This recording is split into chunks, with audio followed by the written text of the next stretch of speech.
The following is a presentation of Spring Hill Sports Live.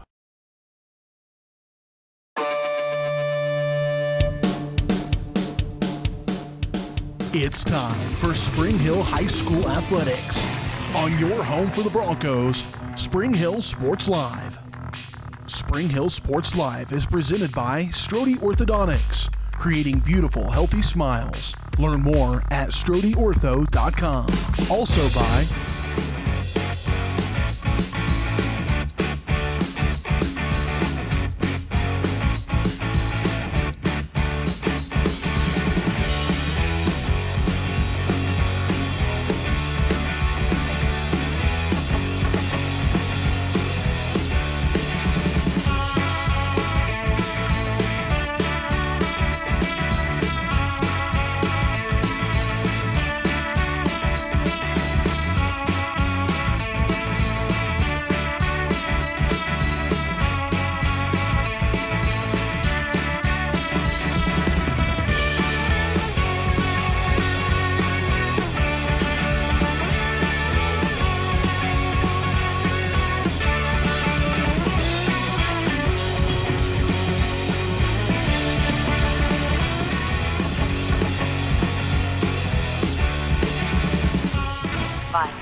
It's time for the Broncos, right here on your home for Spring Hill High School Athletics, Spring Hill Sports Live.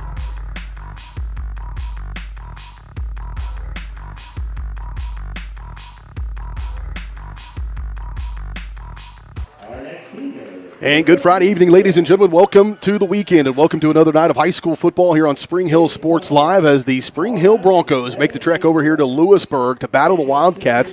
Probably the premier matchup in the Frontier League here tonight, as the upstart Broncos and the surprising story in the Frontier League, the Louisburg Wildcats, will hook up here tonight on the last night of the regular season here for the 2022 high school football season. BJ Harris along with you, alongside me Matt Jones, Caden Carbajo, Josh Gillard, as we're here in Louisburg for this one. And Matt, the Broncos coming off a big win over Fort Scott in one of those games where they overmatched the other team, executed what they needed to do, and came out with a solid win, 46-0. Another stellar night behind Colt McKenna. Yeah, McKenna's had a great couple weeks. He's been the featured back with Pipkin out, and word on the street, the Pipkin should be back tonight, so we'll have a nice 1-2 punch going. I said it after that Fort Scott game. If the Broncos could play like they played over the last 3 weeks, albeit the competition hasn't been what they're going to see here tonight, but they've been able to execute. And so now if you're executing what you want to do, you apply it to a good team, good things can happen, and that's what we're looking for here tonight. Absolutely. Confidence matters. It really does. It does. And Louisburg is on tear right now. Their only loss came to a Heritage Rogers Arkansas team in week number 1, 16-20. Turns out that's pretty good football. 7A football in Arkansas. They've gone down and played really close to teams from Little Rock and teams from Bentonville. That was a good football team that they only lost by 4. We didn't really know what that meant at the time, and now 6 weeks later, after knocking off Eudora, Louisburg's pretty good. They sure are. We watched the end of that Louisburg-Eudora game, and that was a really well-contested ball game, and we've seen Eudora know how good they are. Well, we'll find out here in just a little bit how this is going to go. I think we'll have a good competitive football game and get a chance to see Louisburg, who everybody's talking about right now, is right in the mix in Class 4A. We'll break down more of what we think will happen next week. The playoffs are set. Obviously, still got your keys to the game, starting lineups. We'll walk you around the area as well. All that and more still to come here on the Comfort Designs Heating and Air Conditioning pregame show. Comfort Designs Heating and Air Conditioning, locally owned and operated for more than 20 years. Comfort Designs is Spring Hill's heating and air conditioning company. Learn more at comfortdesigns.net or call 913-592-4453. We'll be back to talk more about this one when we return on the Comfort Designs Heating and Air Conditioning pregame show on Spring Hill Sports Live.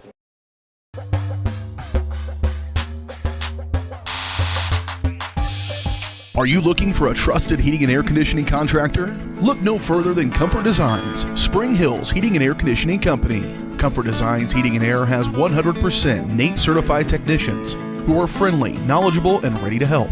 They'll care for your home and complete the job with speed and precision. Locally owned and operated right here in Spring Hill for more than 20 years. Comfort Designs Heating and Air Conditioning. See all they have to offer at comfortdesigns.net or schedule your appointment at 913-592-4453. The industry's most advanced equipment and training, state-of-the-art diagnostic tools, and the small-town friendly service you expect. That's J&T Auto Service in Spring Hill. Eliminate the veil of uncertainty with J&T Auto's digital diagnostic process. This unique service ensures transparency, clear communication, and documentation, allowing for a quick and complete repair. To learn more or to schedule an appointment, call 913-592-6424. You can also visit jtautoinc.com. Strode Orthodontics is creating beautiful, healthy smiles. Dr. Claire Strode and her staff have decades of combined experience, offering clear and metal Damon Smile braces and Invisalign clear aligners for teens and adults. Dr. Strode tailors your treatment to meet your specific needs with 3 convenient locations in Olathe, Overland Park, and Spring Hill. Strode Orthodontics is ready to give you the beautiful smile you've always wanted. Call for your free no-obligation consultation, 913-491-3400, or visit StrodeOrtho.com.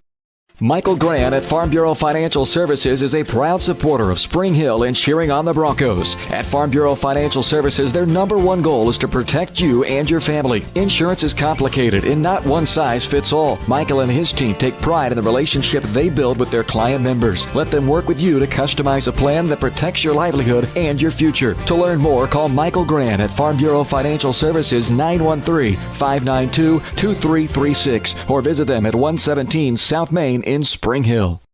A great collision on the field? Awesome. An awesome collision on the road? Not so great.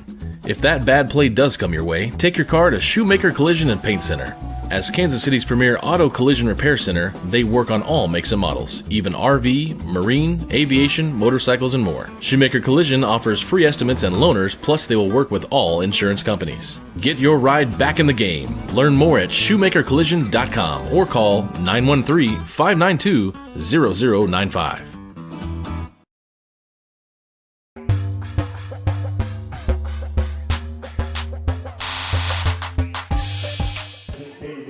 Welcome back here on the Comfort Design Heating and Air Conditioning pregame show. BJ Harris, Matt Jones, Caden Carbajo here from Louisburg, the side of this Frontier League matchup between the Spring Hill Broncos and the Louisburg Wildcats. The Broncos coming off a sound win, 46-0 over Fort Scott. In the last 3 games, we've had Fort Scott 46-0, knocked off Paola 42-21, and then Ottawa in a lopsided win 56-24. So racking up offensive yards.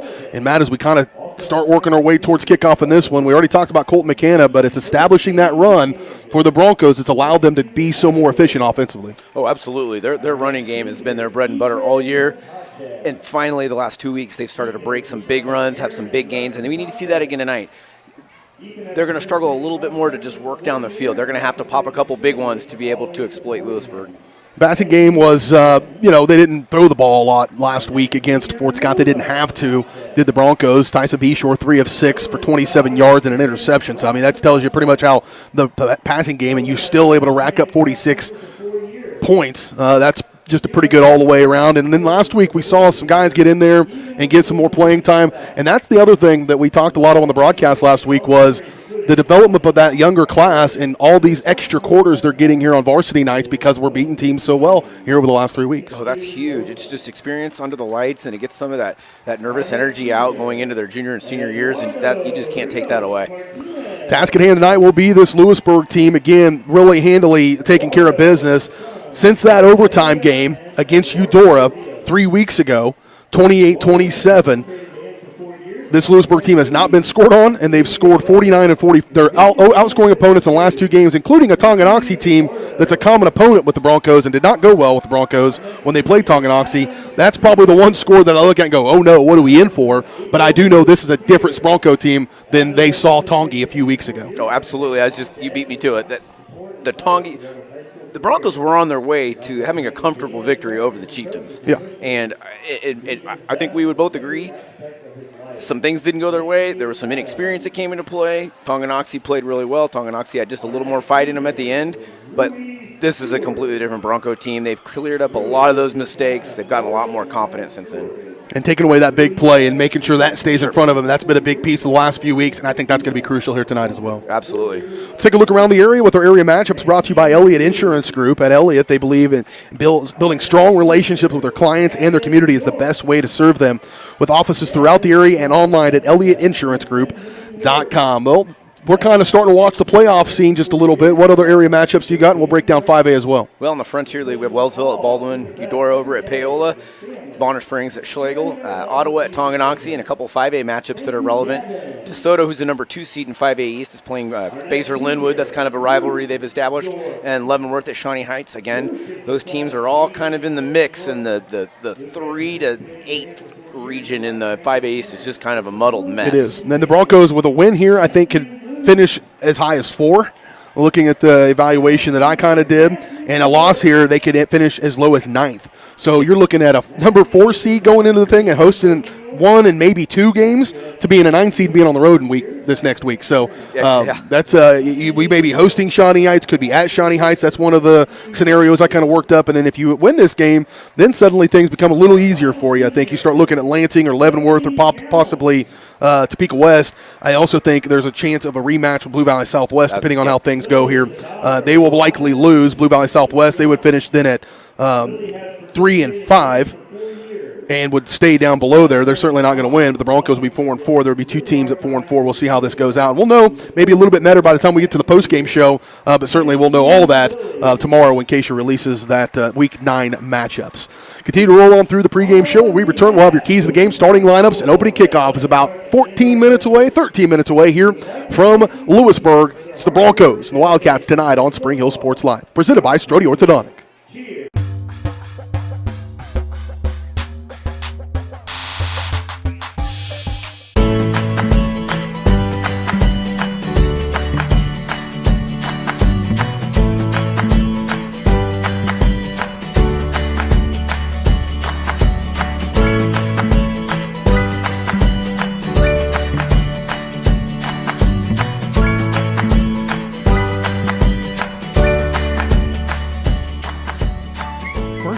Bank, community banking at its best. Member FDIC, equal housing lender. For more than 20 years, Gherkin Rental has been the place to go to get the job done in eastern Kansas and western Missouri. With a huge selection of quality equipment, from roll-offs to trailers, telehandlers to generators, power washers to popcorn makers. Experienced equipment professionals and clean, well-maintained tools to help you get the job done right the first time. Gherkin Rental. Stop by any of their 13 locations across the KC Metro or call 855-GHERKINS. That's 855-437-5367. Ladies, do you know what you want to drink? Ooh, yeah, I'll have the unlimited coffee. Me too.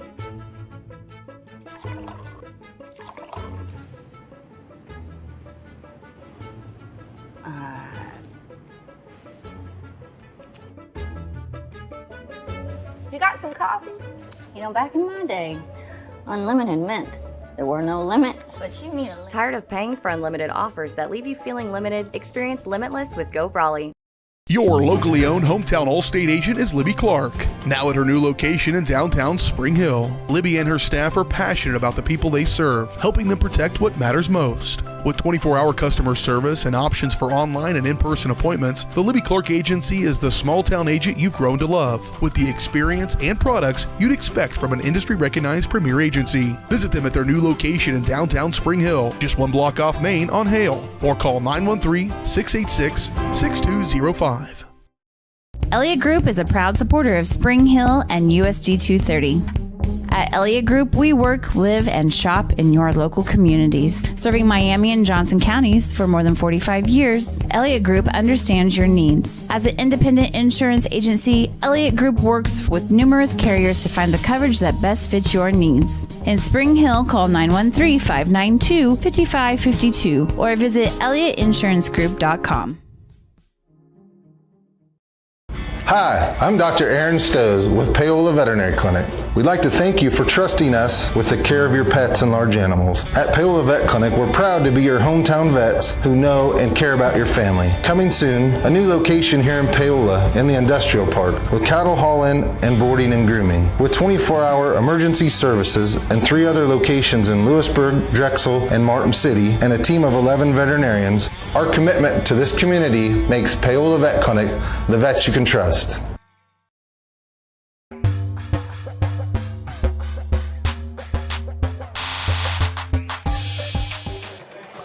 Back out here on the Comfort Designs Heating and Air Conditioning pregame show on Spring Hill Sports Live. Spring Hill Sports Live is presented by Strode Orthodontics.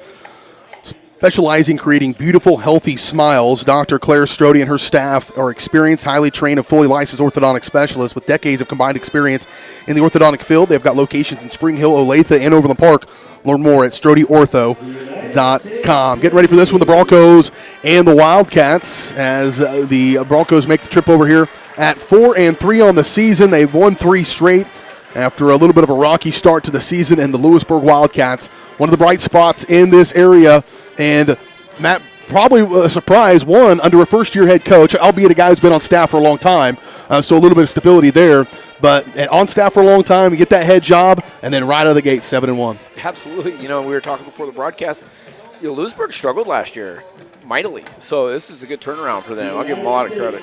Yeah, well, it'll be interesting. They're going to be led by a couple guys that are younger, and their quarterback in Battle has been a guy who's been a factor for them. Started every game as a sophomore. He's a junior now. Declan Battle, you'll hear that name a lot. And then the senior running back in Riley Van Eaton. He's got some speed. He's got some strength. We'll keep an eye on him.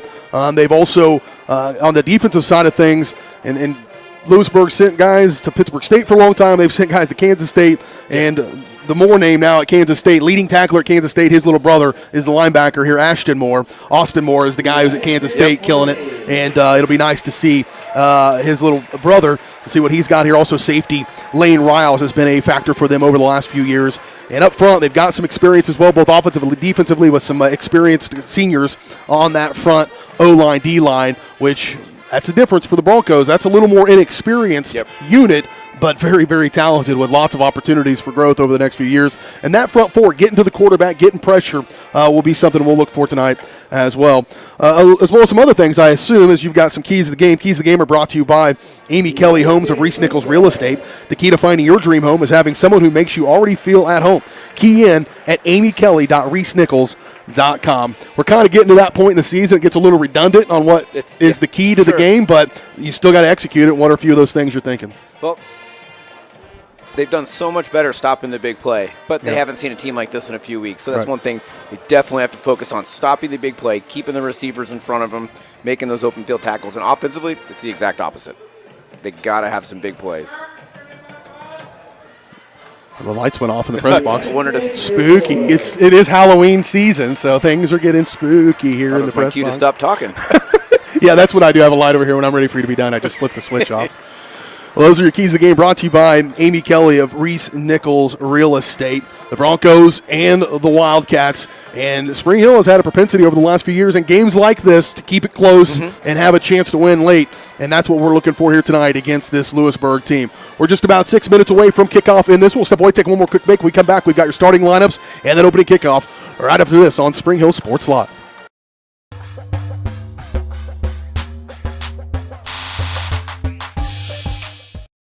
What is typically a daunting, frustrating, and intimidating experience was enjoyable and exciting because of Amy. She listened to what we envisioned for our future home and was able to show us houses that reflected this. She was with us every step of the way, taking the time to answer our phone calls and text. We ended up with our dream home, all thanks to Amy. Feel at home while you find your next home with Amy Kelly of Reese Nichols Real Estate. Amy goes above and beyond for her clients and even makes a contribution to Ronald McDonald House with every closing. Contact Amy Kelly to buy or sell your home.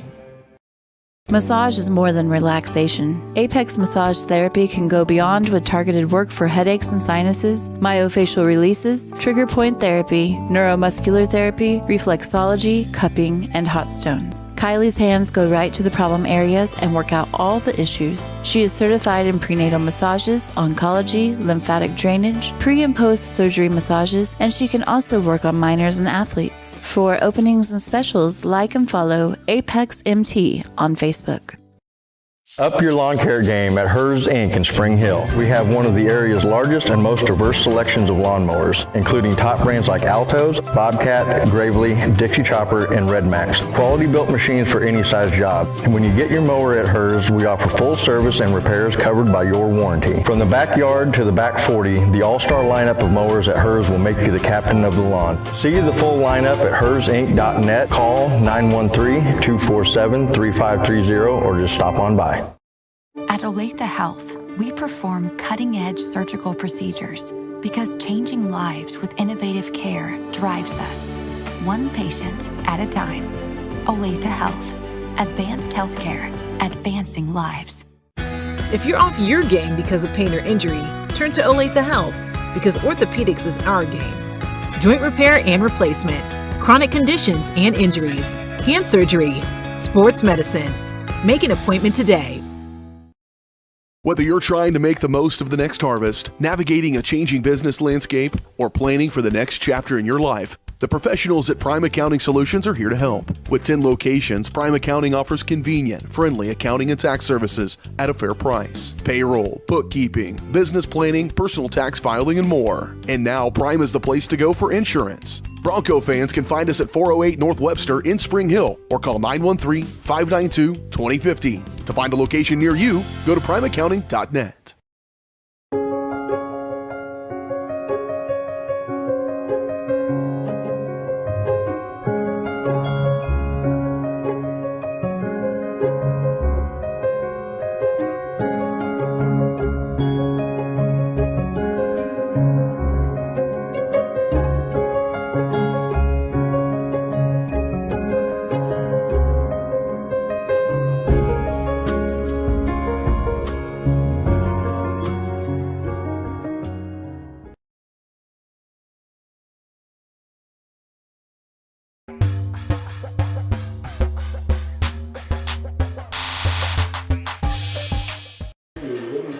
Welcome back out here briefly here for the Comfort Designs Heating and Air Conditioning pregame show. Just a few minutes away from kickoff here in this one. The Broncos and the Wildcats in a Frontier League battle. The 4-3 Broncos, the 6-1 Wildcats of Louisburg. B.J. Harris, Matt Jones, Caden Carbajo, Josh Gillard back here in Louisburg. It's time for your starting lineups, brought to you by Perfect Details Salon and Suites, a full-service salon. But the Broncos look to start this game in style, and style is exactly what you'll find at Perfect Details Salon and Suites. Stylists, nail, lash, and spray tan techs, massage therapists, and estheticians will get you back in the game and looking and feeling your very best. Book your next appointment at salonperfectdetails.com. That's salonperfectdetails.com. First up for the Broncos, the Wildcats are getting ready to take the field here. You hear the firing up the crowd here in Louisburg. First for the Broncos, we'll go defense. Haven't mentioned the starting lineup for the defense in a while. Start up front, Keanu Tiafau, 6 foot 215 and a junior, 19 tackles on the year coming into this one, 3 tackles for loss as well. Those guys had good games last week. Thomas Davis, 6'2", 226 and a senior. Trig Smith, 6'1", 245, a super sophomore, 17 tackles in the year, 1 tackle for loss, and including 1 interception the big fella got a few weeks ago. Mark Debiak, 6'4", 245, and a junior, 26 tackles on the season, one of the team leaders on that front four. Second level, R.J. Dominic, 6'5", 220 and a senior. Brandon Richardson, 5'1", 165, a ball of dynamite, 47 tackles on the season. Noah Anderton leads his team in tackles with 56, including 30 solo. The 5'9", 165-pound junior also has 6 tackles for loss and 4 sacks. It's been a good one for Noah Anderton, and he's starting to do it offensively as well, as he's had to fill in for Draven Pipkin, who we expect to be back here tonight. In the secondary, it'll be Miles Bell, 5'10", 165 and a senior, 23 tackles on the year for him. James Newton, the safety, 5'11", 165 and a senior. Hagen Whitcraft, a corner, 5'8", 155. A corner will come up and pop you. And Ryan Paul stepped in and had a really good year in his opportunities at 5'8", 135. And, so that's, what was that? There's no way Brandon Richardson's 5'1". That's shorter than me. Yeah, that's 5'10". I got a mistake. I got a typo. No way. One. Look at this. Look, if it is, it's on the roster as well. Well, shoot, maybe it is. No, I don't think so. I'll go down there and stand next to him. Go bow him up, yeah. So that's your starting lineup on the Bronco defense. We'll go offense for Louisburg. And as we mentioned, the quarterback will be Declan Battle. Additionally, on that offense, the running back, number 23, Riley Van Eaton. The tight end will be number 10, Mac Newell. He looks the part for sure. Number 5, Hunter Heinrich will be a wide receiver. Number 13, Jackson Cush. There was a Harrison Cush who played for the Gorillas. He wore number 13 as well, so I'm guessing there's some relation there because I think he came from Louisburg. And then number 2, Mason Dobbins, the wide receiver. Up front for the Wildcats, it'll be the center, James Melton. Right guard is J.R. Rooney. The right tackle is William Hutzel. The left guard is Brayton Brugan, and the left tackle is Nathan Vincent. That's your starting lineups for the offensive defense. We're just a few minutes away from, or 1 minute or so from kickoff here in this one. We'll take a quick break. We'll come back. Opening kickoffs next on Spring Hill Sports Live.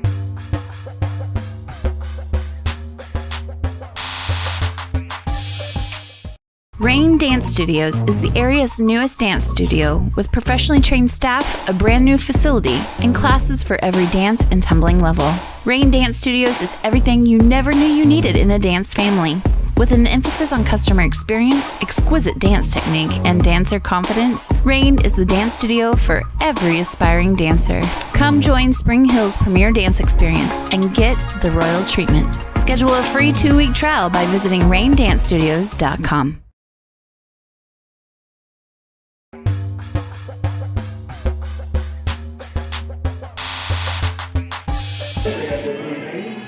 Here we go. Opening kickoff is brought to you by Seats Incorporated. Kick off your new career with Seats Incorporated in Spring Hill. Seats is a leader in the manufacture of quality seating and accessories for vehicles with competitive wages and benefits. To see all their openings or to apply online, go to SeatsInc.com. Broncos won the toss, elected to defer to the second half. So it'll be Bronco defense on the field first. So we did the starting lineup. That worked out pretty well. And the Wildcat offense as well. Back to receive for the Wildcats is number 34, Caden Kaplinger, the junior. And on that far sideline as well, Hunter Heinrich, I believe. And number 5 on that far sideline to return. And Ryan Jackson to kick it away for the Broncos. We are underway here in Louisburg, and what a weapon Jackson has been as he kicks another touchback all season long. Been very consistent that part of the game. Kickoff coverage hasn't always been all that consistent, but the kicking game certainly has been with Ryan Jackson at the helm. So here we go, get a chance to look. First look at the Wildcats.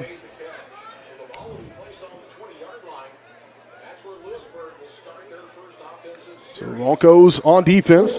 Wildcats will come out with 2 wide receivers to the far side, 1 to the near side. Van Eaton just behind, quarterback battle. R.J. Dominic starts to show like he's coming hard off this near side edge. And now they'll look to the sidelines to get the call from the coaching staff. Again, battle in that pistol set. Loose ball loose on it. They go to get it, still loose. Comes out of there. They still have it. And the Broncos have a fumble recovery on the first play from scrimmage. And the crowd goes wild on the far side for Spring Hill. That was just never possessed by Battle. It was a low snap from the word go, and then he went to go pick it up. He would have had time to get it, but then there was big 57 right there. Good Mark pressure. Didiak. That's right. Ready to make the play. Good hands. And he got in there and flipped it a little bit and allowed them to go get it. Boy, what a break for the Broncos. This is exactly what the offense needs. Get out there, set the tone right away. That's a loud crowd here in Lewisburg. Trying to implore their team to get a stop here. Broncos first crack at it. Anderson in there with McKenna. McKenna trying to pick his way, and he's gobbled up for not much of a gain. Maybe a yard on a first down and a goal from the 9. Louisburg did a really good job flowing to the play, but the play seemed like it was a little slow to develop for the Broncos. They got to have a little bit more vertical, a little bit more north and south. So yeah, about a half yard on that one for the Broncos. B-Shore and shotgun. Rolling to the near side. Looks, flips it out. He's got a man. That's Anderton. Anderton up to the 5. He's brought down for a gain of about 4 on second down. It'll bring him a third down and goal from the 5.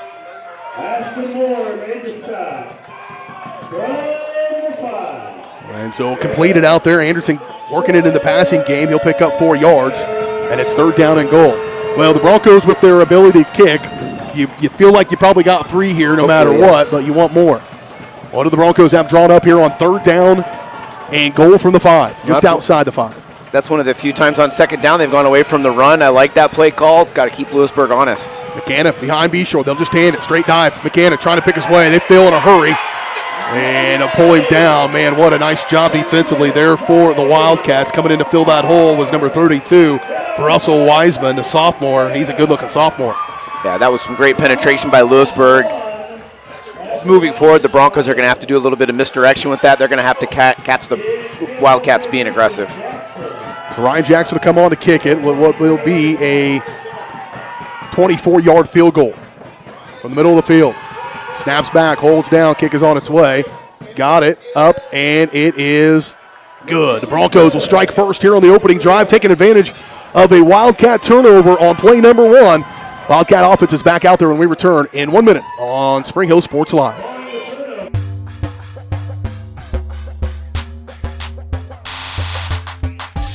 Supreme Mechanical Solutions is a heating, AC, and refrigeration company with over 25 years of experience. They install and maintain equipment for residential and commercial customers throughout Kansas City with 100% satisfaction guaranteed. And they're available 24/7 for emergency repairs. Financing is available for system replacements. For supreme quality, think Supreme Mechanical Solutions. Learn more at smsofkc.com or call 913-433-4567.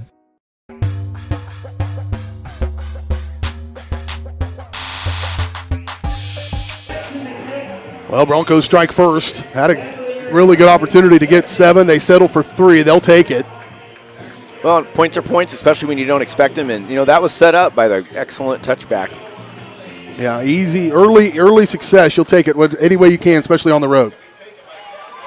Short kick this time. It'll be near side return. And escorted out of bounds about the 27-yard lines on the return was 34, Caden Kaplinger. And he'll go out of bounds. It'll be a 1st and 10 for the Wildcats. And they'll start this one. They'll mark it at their own 26-yard line. Here with 9:55 to play. Just outside the 26, 1st and 10, Louisburg. 2 wide receivers will be to the far side, 1 to the near side. Newell will be the H-back to the near side as well with Van Eaton behind Battle. Hard count. Broncos are able to hold steady, and then they'll get him. You got to go across the line. You can't it's not just jumping. You have to actually cross the neutral zone, and I'm not entirely sure that transpired. That was on the first series, one of the defensive linemen jumped also, so they're probably having a keen eye for that. I'm sure the Louisburg coaches were in their ear. Well, that's just the way you do it. That's right. I'm sorry about the clock. We'll be chasing that thing. Hopefully I'll try to sort that out at the quarter. 2 wide receivers far side. Newell go in motion. Toss sweep, far side, Van Eaton. Broncos trying to stretch it out, still stretching it out, coming downhill, and they'll make a play. Nice job trailing that one was the Broncos, and I'm going to go on a limb here and say somebody has the wrong jersey on there. I don't think number 18 is 18. I think that's Brandon Richardson. You see 10 out there anywhere? We got different numbers. There's a 6 out there as well. There's 10. McAllister. That's Richardson with the sleeve on his right arm, correct? Maybe 18 is actually 16 Newton. That would make more sense. We're going to go with that. I think that's, Newton is 18. First down carry. Throw it. It's nearly intercepted. He was right there. Was Whitcraft, or is that Bell, rather? Miles Bell was right there to put that one out of the air and just couldn't quite come away with it. It'll bring up a 2nd down. Not sure where the quarterback, the receiver didn't really have a step. He threw it into 2 Broncos. He's lucky he came out of that alive. So a first down run of 10 yards and then a first down pass to start this drive. Extend this drive. 2 wide receivers far side, 1 near side. Newell will be the tight end this time to the near side. Battle running this way. Option comes. They get in the backfield. Now they're going to have to track him down. Richardson trying to do so, and help comes, and they'll walk him out of bounds after a gain of about 4. Coming downhill was Ryan Paul to make that tackle. And on the quarterback keeper, a gain of 4. Pretty good pursuit, really. Richardson did a good job chasing him down. It was the initial penetration by Brandon Richardson to make him bubble it a little bit, allowed for that help to come up underneath, and ends up limiting to just a gain of 4. A big 4th down in the early going of this one, 8:40 to play in the opening quarter. 3-0 Broncos.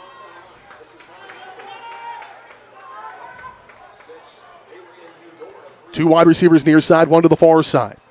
Van Eaton again, straight drop. Little pop pass, throw it out there right at the sticks. He'll separate him from the ball. It was going to be a catch, and it was going to be probably short, but Miles Bell comes up there and drops him. We talked a little about how physical those corners are. There's a good example of it. And that is much improved from the beginning of the year. That is a completely different secondary that we're looking at right now. They're ready to hit. They're keeping them in front of them and doing exactly what they should do. So their first punt of the ball game likely here from Lane Riles will be the punter. He does all their kicking duties. And Paul back to receive along with McKenna, I believe. Yes. High kick and a fair catch. That's going to take a really good roll all the way down inside the 20-yard line up to about the 13 or 17-yard line, rather. And that was a good punt, a good roll after the fact. It's just so high, there's no way they were going to be able to make a good catch there. And he was running right at it. He probably made the right decision, even though that's a tough one. You don't want to risk a turnover in that situation. It's better to lose the yardage than have it pop off his pads, hit him in the helmet, something crazy. So the Broncos with the full field to work with now as this drive will start at their own 18-yard line. Here with 8:11 to play in this first quarter. Up by 3. One wide receiver near side, one to the far side. Turn, hand off McKenna. He'll get through and pick up a couple. And that's just, you got to keep them honest. They do that between the tackles. It'll be a gain of 2 to bring up second down and 8. I think they're going to have to establish something between the tackles. They're going to have to go north-south right away, and then maybe they can open up the outside because Louisburg was super aggressive that first series to the outside. Wide receiver near side. What they're hitting down there, but it's obnoxious. I know that. It sure is. One wide receiver far side, one to the near side. Metcalf, I believe, the wide receiver to the near side. New Jersey issues all over the place. Metcalf normally wears 1. I believe he's wearing this 18 to the near side. 19. Rolling, looking, he's got his guy, throws it out. He's got Junior Jara outside for a big catch there as Jara goes all the way out for a gain of 14 and had a diving catch to come away with it. Great job getting possession of the ball, tucking and rolling, making sure he maintains possession through the whole process. Great catch, great throw too by Beshore. On run a little bit, rolling to that right side. Metcalf to the near side, wide receiver far side as well. Turn, hand off, McKenna, and boy, they fill in a hurry. Those linebackers are well versed. They know how to get in there.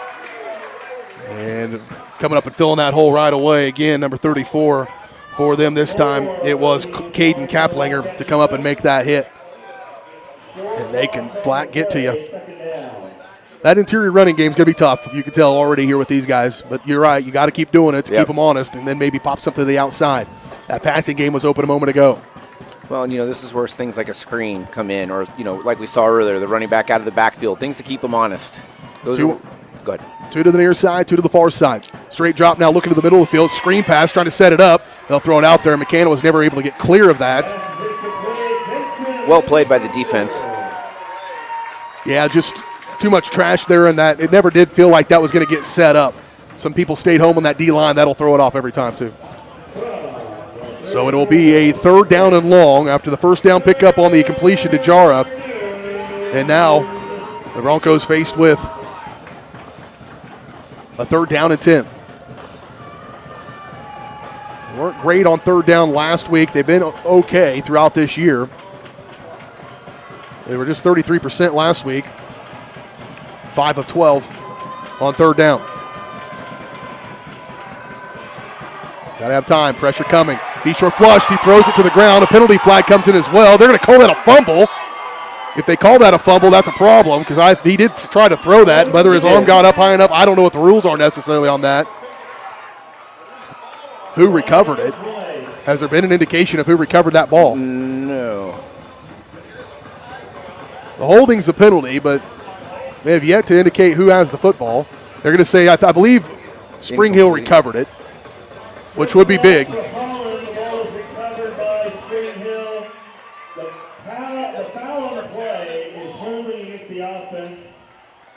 And you got to decide you want to decline that probably to make up a 4th down, not give them another crack at it on 3rd down. And that's what they'll do. But the Broncos do get a chance to punt here and try to flip this field just a little bit. That drive went from good to kind of stagnant real quick. Sure did. And that defense is swarming. And Beshore didn't have a chance on that one. We got a guy coming on your backside. He couldn't see anything. This defense is not huge. They're not overly physical, but you can tell they've got a little speed to be able to come and fill as fast as they are and then get to you on the edge as well. Reminds me a little bit of Spring Hill's defense from last year. Yep.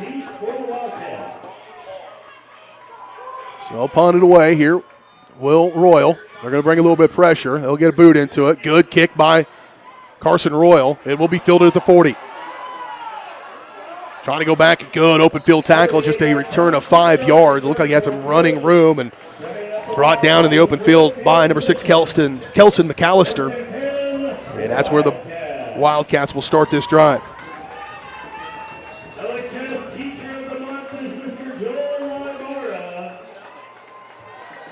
So with 6:04 to go in the first quarter, offense back on the field for Louisburg. Broncos holding on to this 3-0 lead.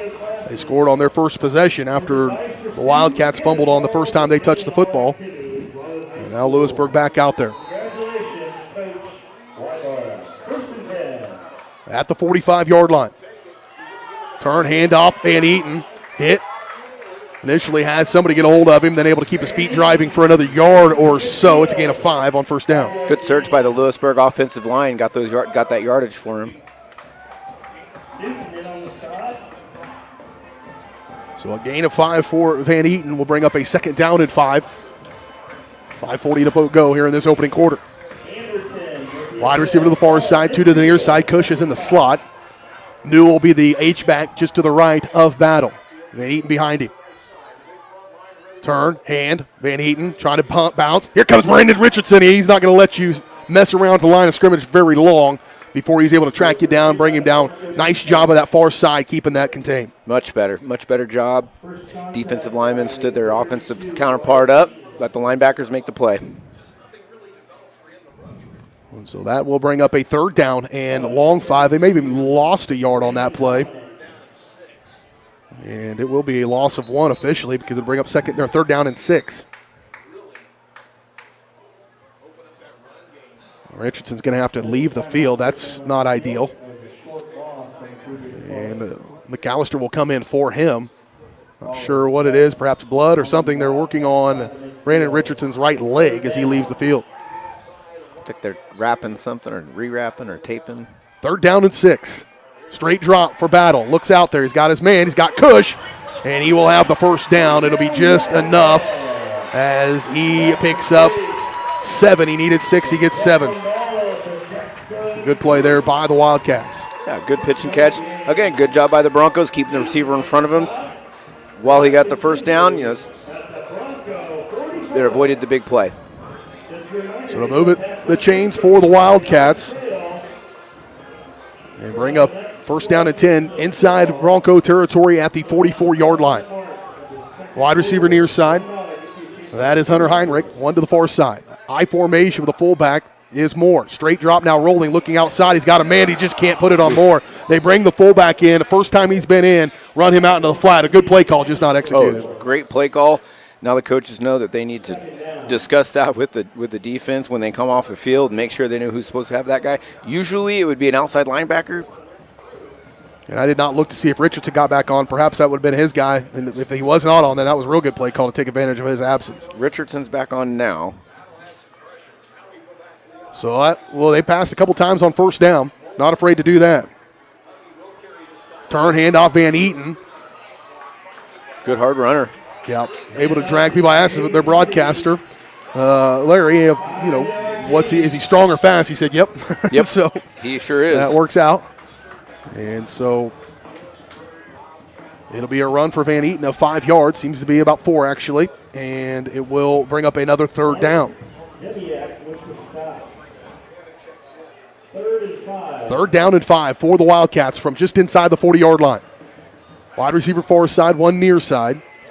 Moore will be the fullback again with Van Eaton behind him. And Newell just couldn't stay in there long enough. That was a long time to be in that stance, and that big fella, Mac Newell, he looks the part. About 6'5", 2 something. So that's a big break there for the Broncos on an offsides penalty, or false start penalty, rather.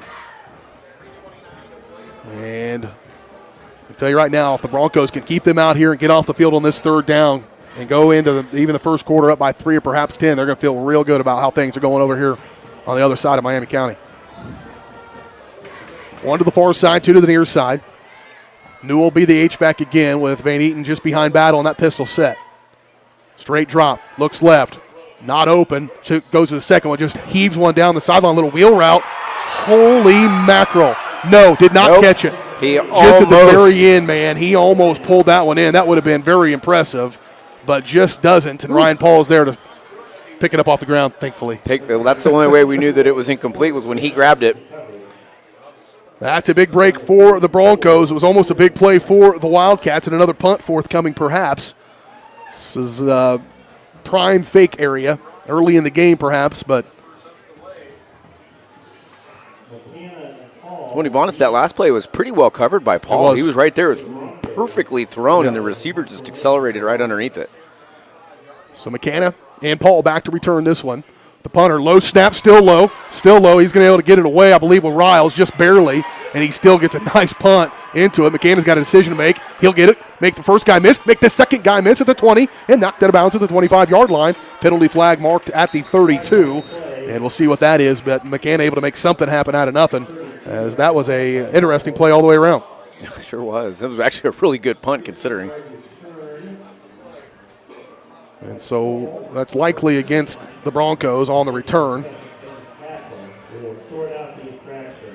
We'll wait for the white hat to sort this out. These guys blocking the back against the Wildcats.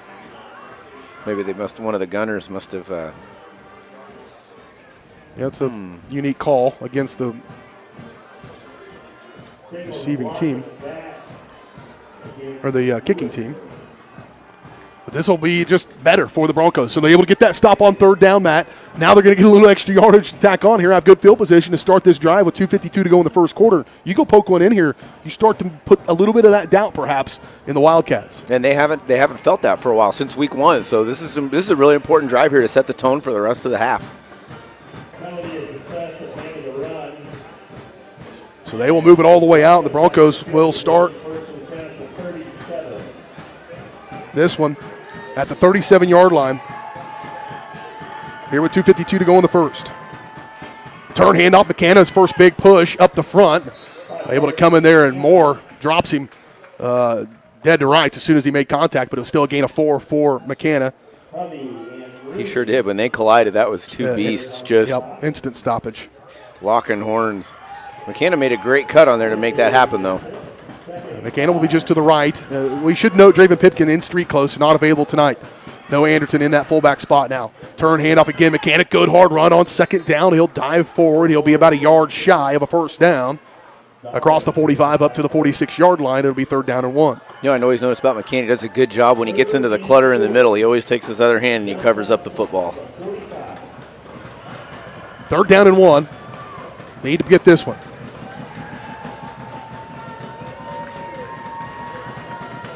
Wide receiver far side, one to the near side.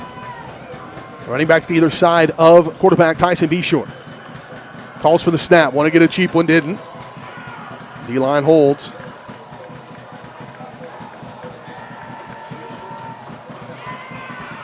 McKenna caught up in the backfield, and he's just going to be lucky to get back to the line of scrimmage. Not much fancy about that. I like your idea, a little bit of that misdirection perhaps in those situations might have to get going to, because they've got that pretty well bottled up. Yeah, they read that one, and you could tell the blitz was on. They were bringing the heat on. So they bring up 4th down. Louisburg's playing an aggressive defense. I mean, they came to play, and they're not only are they aggressive, but their assignments are very sound. Well, they were at 1st and goal at the 9. They were able to force the Broncos to just a field goal, and now a good opportunity for Spring Hill. Going to give it right back in about a minute and a half of play. It's Carson Royal on to punt this one away. He'll have plenty of time to get a good boot into that one. Oh, he'll drive Cush all the way back. He touched it. Loose ball. Broncos have a chance. And Cush is able to get back on top of it, as I believe the snapper was the first guy down there. And Cush, almost real disastrous there. It'll still be pretty rough field position, but they'll get off the field. Never reach for a punt. So another punt. And now Louisburg will start this drive at their own 15, 17-yard line. Here with 48 seconds to play in this opening quarter. Broncos scored on their first possession on a 24-yard Ryan Jackson field goal, and that's the difference so far in this one. Turn, handoff, Van Eaton. Again, bottled up. Brandon Richardson there. Penalty flag's going to come in as well. I believe Hagen Whitcraft coming down. Actually, that's Porter Jones coming in to make the play as well with them. And it's likely going to be against Louisburg and back them up even more. Holding penalty. And so this will move them back. They've had some very untimely penalties. Set them back on the last series, made their third down a lot more difficult. Went from a 3rd and 5 to a 3rd and 10. Now they're putting themselves in the hole on first down. Uncharacteristic of what they've done the rest of this season. Been pretty consistent. And that was when I was talking about the Tonganoxie game was the one that really surprised me because when I'm talking to the broadcaster, he's just said they just came in and they were not concerned about Tongi in the least bit. They just came and played what they wanted to play. And right now the Broncos got them a little bit out of sorts. Another stoppage. Natives are starting to get restless. Well, they're not used to seeing this season. So 42 seconds to play in this first quarter. And now the Wildcats backed up all the way inside. This was going to be at the 17. It's all the way back to the 7, 8, 9-yard line, actually. 2 wide receivers near side, 2 to the far side. Pistol again with Van Eaton going to go in motion. They'll try to flip it out to him, maybe. No, they'll run it down the sidelines, up and out of the hands of Newell. Good coverage again by the Broncos as Hagen Whitcraft was there to knock that one out of the air. You know, obviously we haven't seen Louisburg play this season, but it seems like the quarterback's just a little bit off tonight, throwing the ball a little bit high. 2nd down and 18 now for Louisburg as the clock stopped with 36 seconds.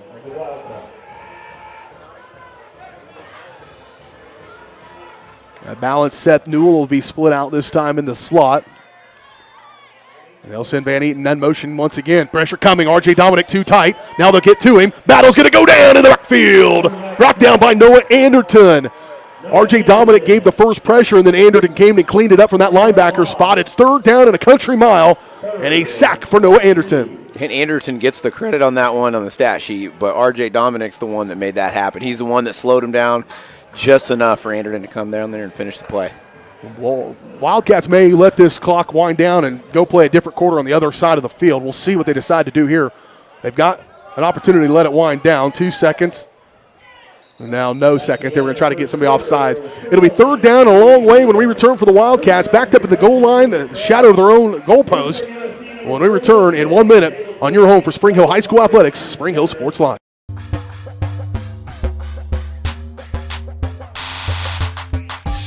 Hello, I'm Dr. Alyssa O'Connor, and I would like to welcome you to Sozo Chiropractic. So many people only seek out a chiropractor when they are in pain, but ongoing wellness care helps you deal with stress and be healthier. At Sozo Chiropractic, the focus is on holistic wellness for any age. I am Webster certified for prenatal care, pediatric trained, as well as a family chiropractor. We also offer acupuncture and sauna services. Sozo is a Greek word that means to heal, to make well, and to restore health. And that is our goal for each one of our patients who walks through the door. Supreme Mechanical Solutions is a heating, AC, and refrigeration company with over 25 years of experience. They install and maintain equipment for residential and commercial customers throughout Kansas City with 100% satisfaction guaranteed. And they're available 24/7 for emergency repairs. Financing is available for system replacements. For supreme quality, think Supreme Mechanical Solutions. Learn more at smsofkc.com or call 913-433-4567.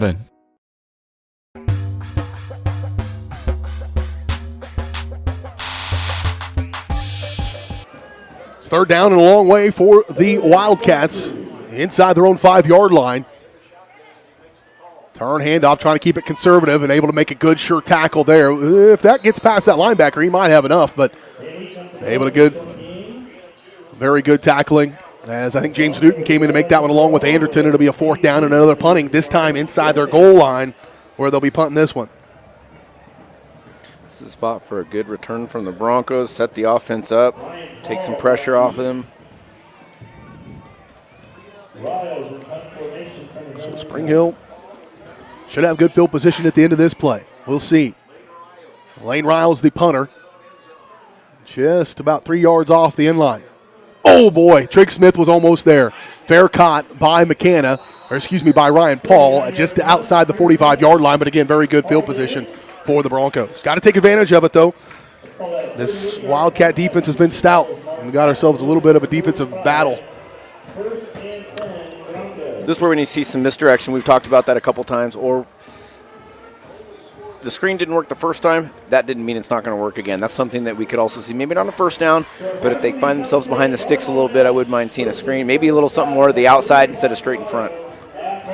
So the Broncos will start this at the Wildcat 45-yard line. 2 wide receivers far side. He'll flip McCann out of the backfield. Look this way. No, be short. Now look, and he's got big Cooper D'Albini. And that went off the defender's head. He didn't even know it went off his head. He wasn't even looking. Good thing there wasn't any contact. He was beyond that, but that ball took so long to get there. Penalty flag back here in the backfield as well, so would have likely been a moot point. And McCann picks up the flag to hand it to the official. Nice young man. He's a nice guy, nice kid. It never crossed my mind to do that. No? Not one time. Me either. Nope. I was breathing too hard, though. That tells you he's in good shape because he's like, man, what else do I got to do? Yeah, that's right. I'll just pick up the flag for this guy. Needs to make his step goal for the day. 40,000. No kidding. He'll reach it. He'll reach it perhaps in this one. So the penalty on first down. It was an illegal shift against the Broncos. That'll back them up 5 just inside their own territory, just shy of the 50-yard line. It'll be first down and 15. Broncos will split a wide receiver to the near side. That's Kirshner. 1 wide receiver far side. Turn, handoff. That is Noah Anderton. He's going to get back a good chunk of the penalty yardage. Good, strong, hard run by Anderton. He'll pick up 5. And it'll be second down and 10 for the Broncos from the 45-yard line. What are you seeing up front? You seeing the O-line, D-line, kind of feels like a little bit of a stale match on both sides. They really are. You know, they're both doing really well on both sides of the ball. It's going to take one of the skill players to pop something. 2 running backs on either side, 1 on either side of quarterback Tyson Beshore. 1 wide receiver far side, 1 to the near side. Tied in near side is D'Albini. Now flip McCann, now flip him back. They're trying to work through it. 8 seconds on the play clock. Turn, handoff, Anderton. He might have the edge. If he does, he'll turn it up the corner, and he'll fall forward across the 40 up near the 39-yard line. It'll be a gain of 6 on second down and 10 for Anderton. You know, I like the look that they're showing with him. It takes some pressure off McCann a little bit, and obviously the defense is keying on McCann at every play without Pipkin. So Anderton's fast, and he likes to hit, obviously. He's one of the best defensive players. And that may have been a little bit of a line audible and making that decision which way they were going to go. They were flipping those guys back and forth. Third down and 4. Again, McCann turns it upfield. It's going to be close. I think he's going to be short. He dives forward. Not an overly favorable spot. And they do finally get it right. Up to the 36. I think you go for it here. I think you go for it, too. The defense is playing well. They didn't even flinch. You need a yard. Not even a yard. A 3-yard gain for McCann. Brings up a 4th down and 1 here for the Broncos. Just inside 10 minutes to go in the first half. Kirshner wide out near side. 4th down and 1. Turn, handoff. McCann got to bounce it. He's got the first down across the 35 down the sideline. Still on his feet and ripped down. Face mask maybe? Ripped down at the very last minute at about the 23-yard line. A big, strong run by Colton McCann on a 4th down and 1. He's able to get it and move the chains for the Broncos. It's a gain of 12 on 4th and 1. Great effort by McCann. Looked like it could have been a face mask from here, but we're obviously way far away, so it could have just been grabbing the shoulder pads. I wasn't going to question you because I didn't know. It did like he got ripped down. It felt awkward. Your instinct makes you think that. But a big first down conversion. 1st and 10 for the Broncos. Run it. Flip it outside here to McCann. He's got to turn upfield. And that one just good defensive pursuit for the Wildcats. It's a pass completion of 1 yard and to bring up second down and 9. And they're going to make McCann work for every single play, even the previous running play on 4th down, he had to take everything he had on that. Same thing there. They're just keying on him completely. They're going to have to show something else. They give him 2 on that one. And they bring up a second down and 8. 9 minutes to go first half. Well, that's just super irritating. I think they're just beating their water bottle on the bleachers. Turn handoff McKenna. Trying to stretch it out again and able to get a decent push up there for the O-line. It's going to be a gain of 3 just inside the 20-yard line. Broncos inside the red zone. And they bring up a 3rd down and long 5 for Spring Hill. McKenna was able to be pretty patient there because he had some blocking in front of him. Made a good read, got what he could. 3rd down and 6. Twins to the near side, wide receiver to the top of your screen as well. Running backs either side of V-Shore, tight end to the near side. No tight end, rather. The Albini is the tight end split to the slot. 3rd down. Flush, B-Shore, he's got a little running room. Perhaps he'll pull it down. He does. B-Shore, he'll run across the 15. It'll be close to a 1st down. He does get enough. And on 3rd down and 6, Ty B-Shore puts it on the ground and runs for a 1st down. And they marked him out at about the 12, in between the 12 and 13. That would certainly be enough for a 1st down, and they do. A run of 4 yards, or excuse me, a run of 6 yards for B-Shore. And that was a really good job. You could tell, even though he hadn't tucked the ball yet, he was committed to running on that play, and that's why he got it. He didn't have any hesitation. You may have seen some hesitation earlier in the season. Now he knew he was going to run and earn that. If he had a hesitation, he'd have been sacked for about a 10-yard loss. Exactly. Another big 3rd down conversion for the Broncos, and they're knocking on the door. Turn, handoff. McKenna. Again, another strong run by Colt McKenna, still on his feet, driving inside the 5-yard line. A more powerful run you will not see this year with Colt McKenna forcefully working his way inside the 5-yard line. And on 1st down and 10 from the 14, he's got 9 yards. He added 5 yards to that play, just driving, running his feet, just showing his strength and his effort. This is the 9th play of this drive for the Broncos that started at the Louisburg 45. Again, taking advantage of a stop defensively and then turning that into good field position. Now you got to finish this drive. 1st and goal inside the 5 at the 3-yard line. Taking plenty of time. 1st down on the previous play, gain of 10. And that's going to make it 1st and goal. They end up giving McKenna all 10 of it. I thought as well he would have been there. They thought it was 9 initially, and then they do decide to give him the 10 yards. And it's 1st down and goal from the 3-yard line. 4 cracks at it from here. Turn, handoff, McKenna cuts back inside. He'll be bottled up. Modest gain, maybe a yard and a half. Up to the 1-yard line. We'll see whether they finally mark this one down. They do give him a gain of 2. And it's deceptive to watch him when he's in that pile because he does such a good job driving his feet and falling forward. So 2nd down and goal now from the 1-yard line. This is not a given with this stout Louisburg defense. With Mac Newell right there over the top of the ball, that big-bodied fella.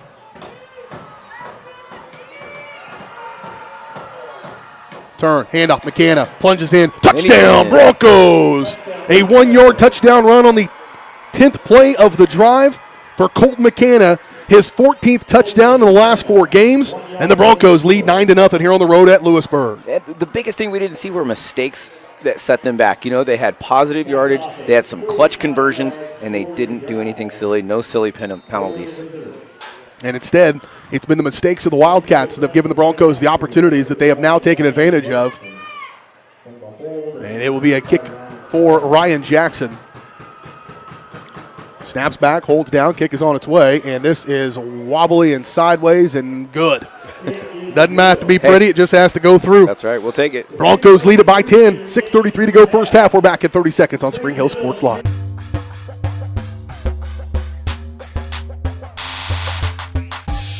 Elliott Group is a proud supporter of Spring Hill and USD 230.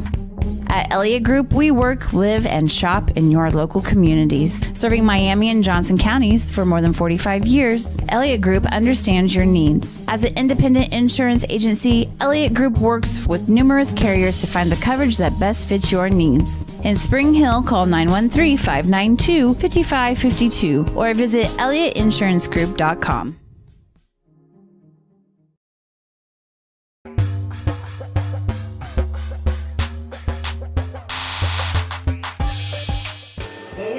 Broncos take advantage of a short field. They go 10 plays. 45 yards, take almost 5 minutes off the clock, and cap it off with a 1-yard touchdown run by Colton McKenna. 6:33 to go in the first half. The Broncos lead it by 10. A stop right here, Matt, gives them enough time to maybe go tack one more on here. I'm not trying to get greedy necessarily, but hey, that's what you got to be thinking. That's right. Well, it's a good mindset to have. You can't just be too conservative and think, I'm just trying to get out of the half with 6.5 minutes left. Jackson to kick this one away, and this one goes out of bounds. Not ideal. A rare mistake. Not two kicks ago, I was bragging about him. That's about how that goes. So Louisburg should have very good field position.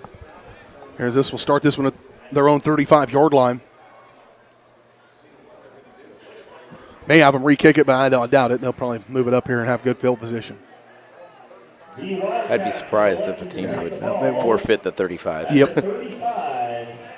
That's a pretty critical mistake, actually, for teams. It kind of goes overlooked because it's on special teams, kick out of bounds, but that can really affect things. It's a big return, essentially. Linebackers show blitz. They'll reset and wait for the play call here from the near sideline. They'll go for offense. You go down, then pop your head up out of the hole and look over to the sideline. That's well played. Nicely played. Porter Jones is going to come up and make the play, but watch Keanu Tiafau. It gets out there and holds that edge, and he's getting held. He's trying to stretch, and he just drugged that guy with him and able to stretch that out enough. You know, that's something that you don't see that much. You don't see it unless you're really doing what we do. That was a good play by him. And he's been quiet, but he's done a lot of that stuff, and there's a reason why those two linebackers are leading tacklers is because – and that's how it should be. Yep, these guys are doing their job up front. Casey O'Neill, Mark Debiak, and TFL right now, the three down linemen with R.J. Dominic on that far side. Straight drop for Battle. Here comes Dominic around the edge. He'll throw it over the middle. Ew, over the top between two defenders. Holy mackerel, that was impressive. A 19-yard connection right between two defenders, and he goes to climb that ladder, does Mason Dobbins. You know, when you got a guy like Dobbins, there's not a whole heck of a lot. Bronco, they had good coverage. They were both there. He just threw it up for his guy, and he made an athletic play. Quick to the line of scrimmage, a little bit of a hustle here to the line, and they throw another again. He didn't cross, He did not cross the goal line. This one had a pretty good look on it, and just because that defensive lineman jumps doesn't mean it's a false start or a offsides. They have to cross the neutral zone. Correct. And we're not seeing that down there. No, absolutely not. So that was a free 5 and a cheap one there for the Wildcats. It'll bring up a first down and 5. So all the way up now inside with a big play and now a penalty all the way to the 41. 5:33 to go first half. Linebackers step up again, anticipating run. And they'll play clock down inside 10 seconds. Is it 6? Maybe looking at a timeout. We'll see. 4, 3, Battle up 2. And that will be a timeout, I believe, called on this near side. Timeout taken by Coach Harding. We'll take it along with him. We're back in 30 seconds. You're watching Bronco football on Spring Hill Sports Live.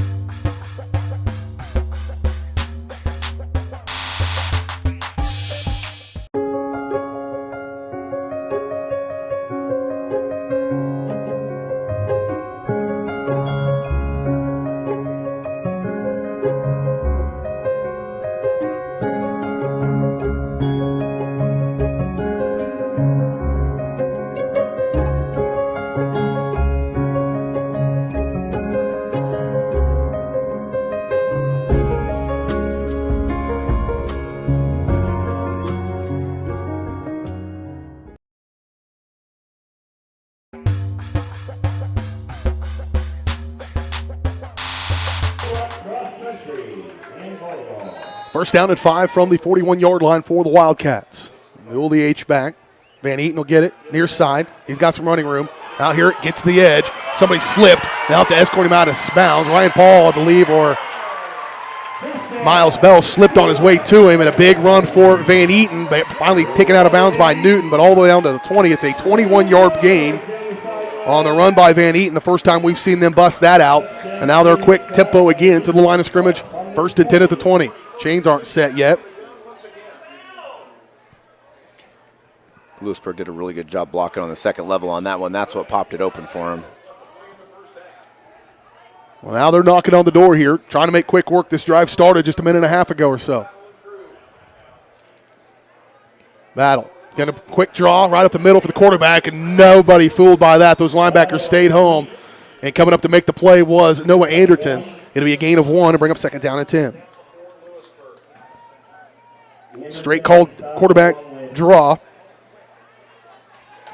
for Battle. Gains 1. Second down and 9. Van Eaton just behind Battle. Dobbins the big play on this drive, wide out to the near side.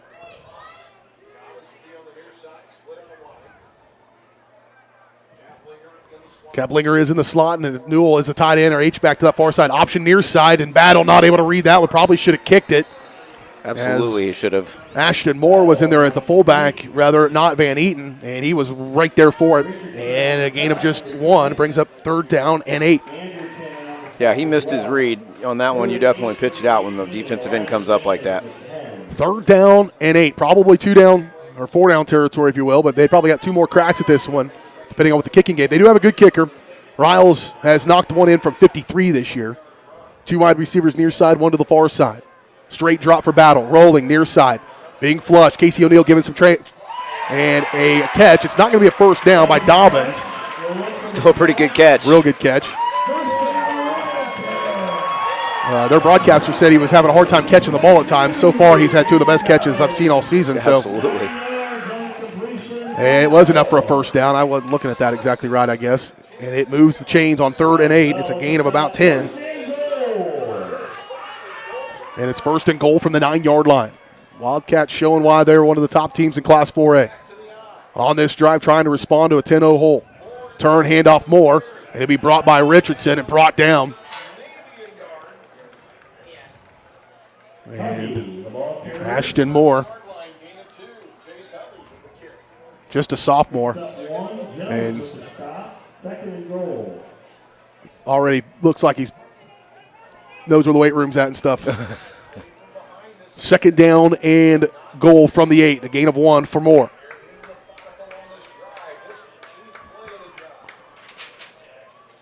Turn, handoff, Moore back inside, and again, just a dagger is what Brandon Richardson is. He comes flying through, and I think his size, he takes advantage of that and just kind of squeaks through. I think it's hard to get to. I remember being a guard trying to climb to linebackers. You give me a 6'1", 200-pound linebacker all day. Don't give me one of those dudes. Well, he can move. I can't get there. His footwork, yeah, absolutely. And that's exactly what he's doing, and that's a loss of 2 on the play on another tackle for loss for Brandon Richardson. And a big third down for the Bronco defense. Trying to get a half stop here on this drive. 2:21 to go first half. Battle with his heels at the 14.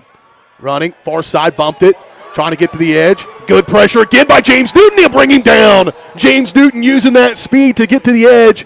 New number, but same feet. Gets over there and brings him down for no gain, and it's 4th down and goal. You know what? We saw Newton make the tackle, but something that's underrated there, is it Debiak or the defensive end on the left side? He chased him, and he had to pop it outside, which made Newton able to chase him down. So they will bring on Riles for that field goal. Again, mentioned he's got the boot. This will be a 27-yard attempt. There with a minute 42 and counting in this first half. Wait for the call. Snaps back, holds down, kick is on its way. Plenty of leg, and it is good. 10-3 your score. Broncos cap off that 9-play drive with a 27-yard field goal. And it's 10-3. We got ourselves a good one here tonight on Spring Hill Sports Live.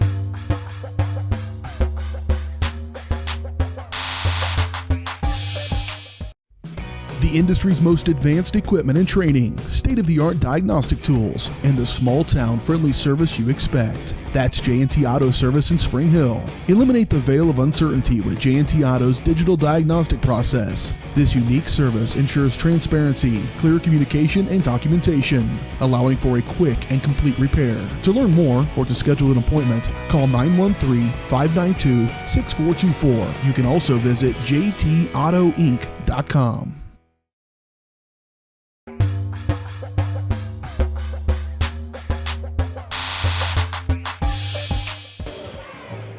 10-3, your score. 1:31 to play first half. Should be a good halftime show brought to you by Michael Grand, Farm Bureau Financial Services. We'll recap this first half. Plenty to talk about, certainly. We'll look around the area, get some scores as well. Maybe see if we can prognosticate just a little bit more about where we'll be next week in that first week of the playoffs or last week of the regular season, whatever Week 9 has become. Oh, we'll line it up. Man, Lane Riles can kick the ball, bud. Holy that went moly. out of the back. That Sure went to the did. back of the end zone. Like that would have maybe gone through the upright. It's the wind. It's the wind. A little bit. Perhaps. No, I'll give it he's got a credit. good leg on that's boot. He's got a boot. And again, the senior. That was the one thing, I for years, 15, 17 years, covered 3A football, small class football for the most part. When I moved up here in 5A and bigger 4A, it was the kicking game. The consistency of the kicking game I would is agree. so much different. Yes. And it's even a big difference you get up to the 5 and 6A schools. Chance here for the Broncos as they will take it over here with a minute 31. We'll see how conservative or how aggressive they decide to be here. Modest gain on first down for McKenna. Will get 4. That last drive, 9 plays, 65 yards, capped off in a 27-yard field goal by Lane Riles. Took 5:02 off the clock as well. Turn handoff again, McKenna on second down and long, and then hit. Goodness gracious. Yeah, that's Jace Hovey, the senior, coming up with a nice solid hit. And it's a good time he did it because otherwise he was probably going to get that first down. Instead, it'll be 3rd down and 1, but a 4-yard gain or 5-yard gain for McKenna nonetheless. It's not very often McKenna lands on his back when he gets hit. He got stuck pretty good. It's like both in his defense, he had guys holding on to him, and that other dude was running full bore. So True. Broncos just looking to be happy going up a touchdown here in this one. Turn handoff again, McKenna. He'll pop outside, and he'll drop the hammer. It'll be another good gain to add to his total, a yard gain of 10 on a 3rd and 1. That'll move the chains, and that'll bring up probably the final play of this first half. Again, the Michael Grand Farm Bureau Financial Services halftime show coming your way in just a moment. Now we call timeout.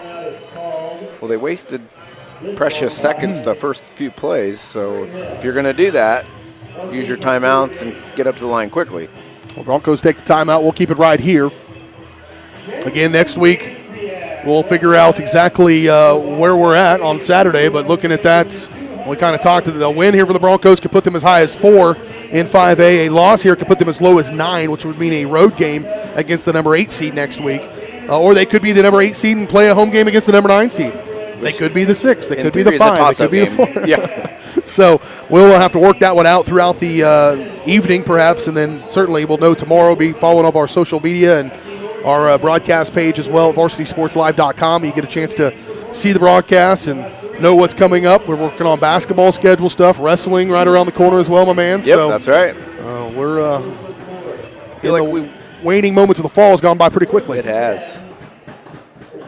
Well, 1st and 10 just inside the 40-yard line for the Broncos. See what they decide to do here. He'll throw it incomplete. It'll fall with 11 seconds to play, and Beshore under duress from the word go pretty much.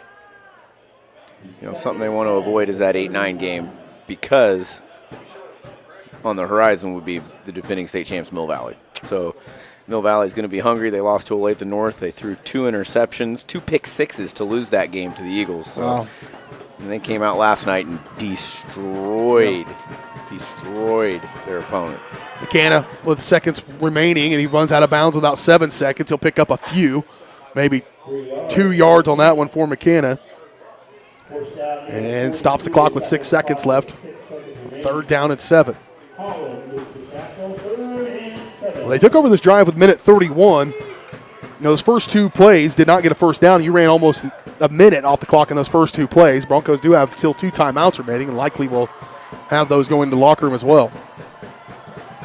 2 wide receivers far side, 1 to the near side. Hand off McKenna on what's the final play of this first half. He'll give them something to think about as they go into the locker room with Colt McKenna. It'll be a gain of 7, so add to his total. And that is the end of the first half. The Broncos come over here to Louisburg, got a little bit of momentum going to the locker room. The Wildcats stole a little bit back. We'll talk about it next as we kick off the Michael Grant Farm Bureau Financial Services halftime show. Michael's goal is to help you plan for the unexpected and protect your future. Getting to know you and the things that are most important to you will help them customize the right plan for your needs. To learn more, visit them at 117 South Main in Spring Hill or call Mike at 913-592-2336. 10-3, Broncos up by a touchdown here at halftime on the road at Louisburg. We'll talk about it next on the Michael Grant Farm Bureau Financial Services halftime show.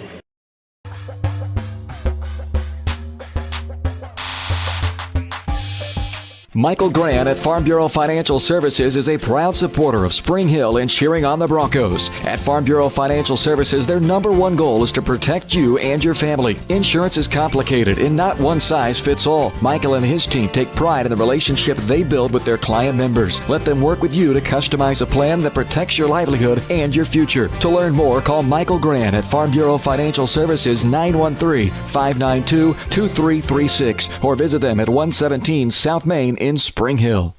Are you looking for a trusted heating and air conditioning contractor? Look no further than Comfort Designs, Spring Hill's heating and air conditioning company. Comfort Designs Heating and Air has 100% NATE certified technicians who are friendly, knowledgeable, and ready to help. They'll care for your home and complete the job with speed and precision. Locally owned and operated right here in Spring Hill for more than 20 years. Comfort Designs Heating and Air Conditioning. See all they have to offer at comfortdesigns.net. Or schedule your appointment at 913-592-4453. Rain Dance Studios is the area's newest dance studio with professionally trained staff, a brand new facility, and classes for every dance and tumbling level. Rain Dance Studios is everything you never knew you needed in a dance family. With an emphasis on customer experience, exquisite dance technique, and dancer confidence, Rain is the dance studio for every aspiring dancer. Come join Spring Hill's premier dance experience and get the royal treatment. Schedule a free 2-week trial by visiting raindancestudios.com. At Olathe Health, we perform cutting-edge surgical procedures because changing lives with innovative care drives us, one patient at a time. Olathe Health. Advanced healthcare, advancing lives. If you're off your game because of pain or injury, turn to Olathe Health because orthopedics is our game. Joint repair and replacement, chronic conditions and injuries, hand surgery, sports medicine. Make an appointment today. Prime Accounting Solutions in Spring Hill is here to help you and your business grow. From accounting services to tax planning, Prime Accounting is here to help you meet your goals and achieve your dreams. The accountants at Prime Accounting Solutions stay up to date on the latest news and information, ensuring the best options, services, and returns for you. Give Prime Accounting Solutions a call at 913-592-2050. Visit them at 408 North Webster in Spring Hill or go online to primeaccounting.net. Hello, I'm Dr. Alyssa O'Connor, and I would like to welcome you to Sozo Chiropractic. So many people only seek out a chiropractor when they are in pain, but ongoing wellness care helps you deal with stress and be healthier. At Sozo Chiropractic, the focus is on holistic wellness for any age. I am Webster certified for prenatal care, pediatric trained, as well as a family chiropractor. We also offer acupuncture and sauna services. Sozo is a Greek word that means to heal, to make well, and to restore health. And that is our goal for each one of our patients who walks through the door.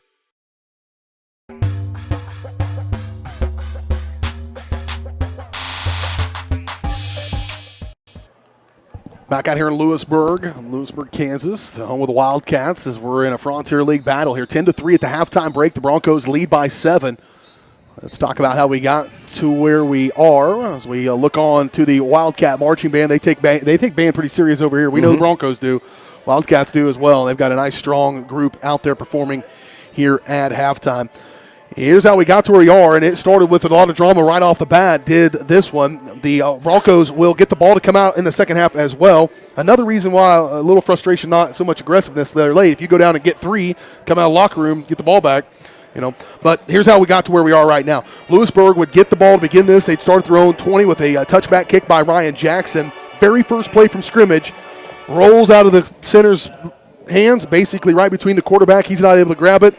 Broncos fall on top of it. They've got first and a goal right off the bat from inside the 10-yard line, but 3 plays not able to get it done. They finally on the fourth go with a 24-yard field goal by Ryan Jackson.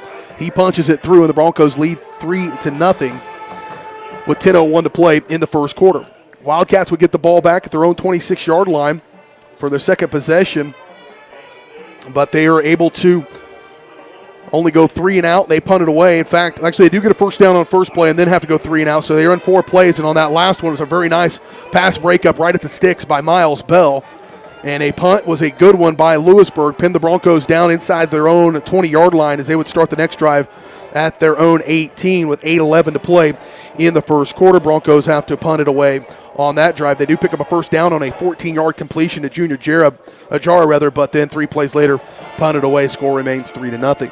Louisburg would start at their own 45-yard line with 6:14 to play. Put together a decent drive, but eventually have to punt. Broncos would get it back. They'd go 3 and out as well. And we've had ourselves a pretty good defensive battle, really. Clock's moving quickly as well. And Louisburg would start at their own 17-yard line. Another good punt that time by Carson Royal. But Louisburg not able to do much with it and had some of their own mistakes on that drive, including having to punt it away. And the Broncos had excellent field position. A penalty late forced them deep. They punted that ball from inside their own goal line. And then the Broncos were able to take over at the Louisburg 45-yard line. 11:30 to play first half. And they put together a dandy. 10 plays, 45 yards, took 4:57 off the clock, and capped off with a 1-yard touchdown run by Colton McKenna. 6:33 to play in the first half. The Broncos led 10-0. But the Wildcats would not be denied, and they put together an equally impressive drive of their own. They kicked it up at 6:33 to play in the half. They go 9 plays, 65 yards, take 5:02 off the clock, and cap it off. But the Bronco defense able to get a good stop. It was 1st and goal inside the 9. And they are able to hold them out of that and force a 27-yard field goal in which Riles does connect. And so with 1:31 to play in the first half, it's 10-3. Broncos would get the ball back deep inside their own territory. With 1:31, it was kind of that no man's land. What do you do with it? And it looked like they were just going to be content to run the play clock out. Then they got more than they expected to. You're right, with yes. a nice run by McKenna. And then it's like, oh, no, now we got to try to go make something happen. And by that point, it was kind of too late. And that's how the end of the half would happen. So that's where we are right now, how we got to where we are. We'll come back. We've got your SMS Supreme Mechanical Solutions halftime stats as we continue the Mike Grand of Farm Bureau Financial Services halftime show on Spring Hill Sports Live.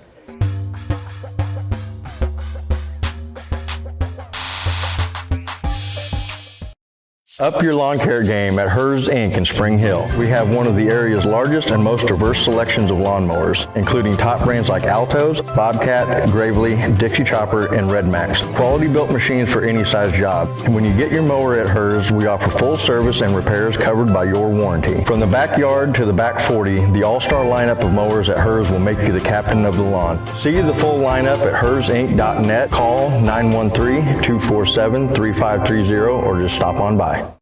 For more than 20 years, Gherkin Rental has been the place to go to get the job done in eastern Kansas and western Missouri. With a huge selection of quality equipment, from roll-offs to trailers, telehandlers to generators, power washers to popcorn makers. Experienced equipment professionals and clean, well-maintained tools to help you get the job done right the first time. Gherkin Rental. Stop by any of their 13 locations across the KC Metro or call 855-GHERKINS. That's 855-437-5367.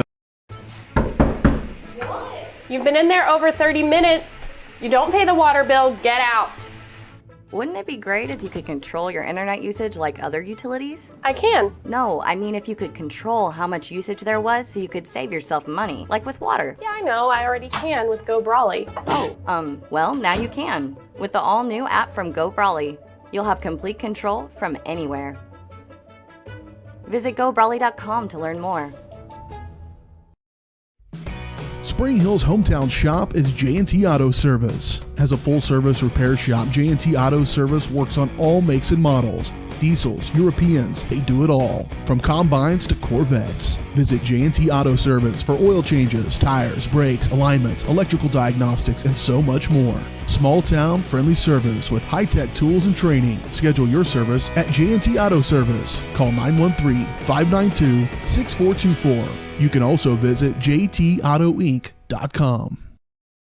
Supreme Mechanical Solutions is a heating, AC, and refrigeration company with over 25 years of experience. They install and maintain equipment for residential and commercial customers throughout Kansas City with 100% satisfaction guaranteed. And they're available 24/7 for emergency repairs. Financing is available for system replacements. For supreme quality, think Supreme Mechanical Solutions. Learn more at smsofkc.com or call 913-433-4567.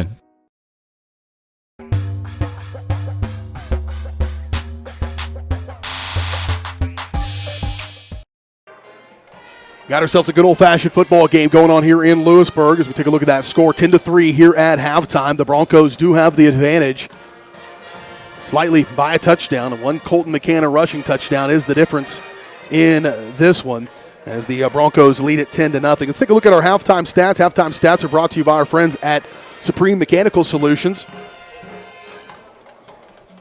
Supreme Mechanical Solutions, when your thermostat is a little too hot or too cold, and we've been chasing it like crazy this week. It was 30 degrees at one point. It was pushing upper mid-80s, I think, at some point today. It was I can't even figure mine out.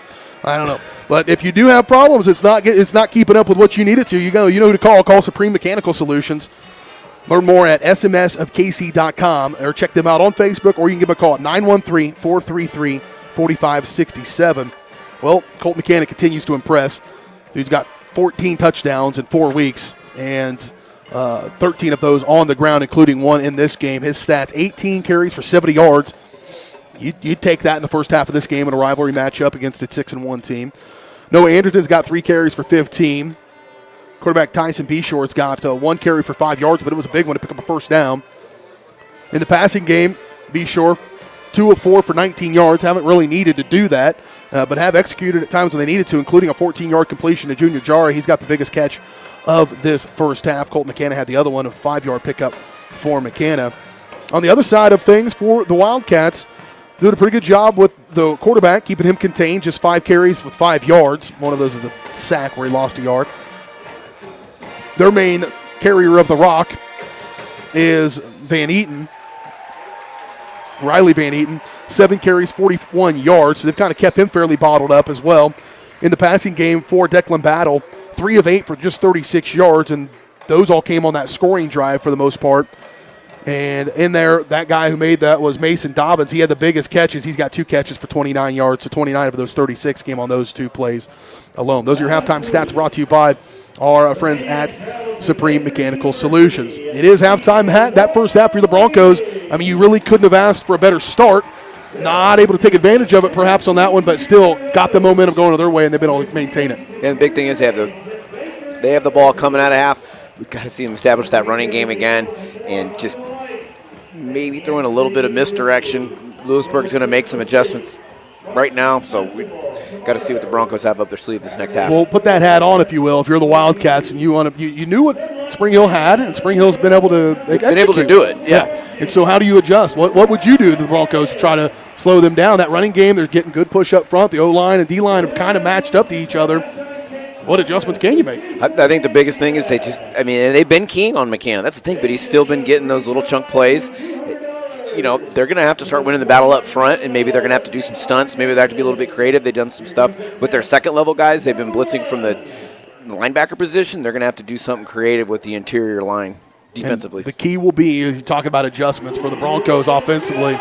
Again, they don't need to make a lot of adjustments other than hopefully perhaps anticipating what you're talking about and being prepared for that play over the top when they decide to bring pressure or catch them being too aggressive. We talked about that a little bit. So far, the Broncos haven't been able to haven't done that to take advantage of their aggressiveness, but this is a downhill running defensive team in the Wildcats, and they're just going to keep coming at you. They are. They're going to keep the pressure coming, and eventually Spring Hill's going to have to exploit that and go over the top, or at least catch them napping. If they can keep Van Eaton at the numbers he's got right now, 7 carries for 41 yards, and they kind of end with that similar effort in the second half, the Broncos are going to have a real good chance to get out here with a win, but they're going to have to keep on chopping wood here in this one. Again, we don't know where we're going to be at next week. We'll keep a track on that. You got any scores to pass on, by the way, partner?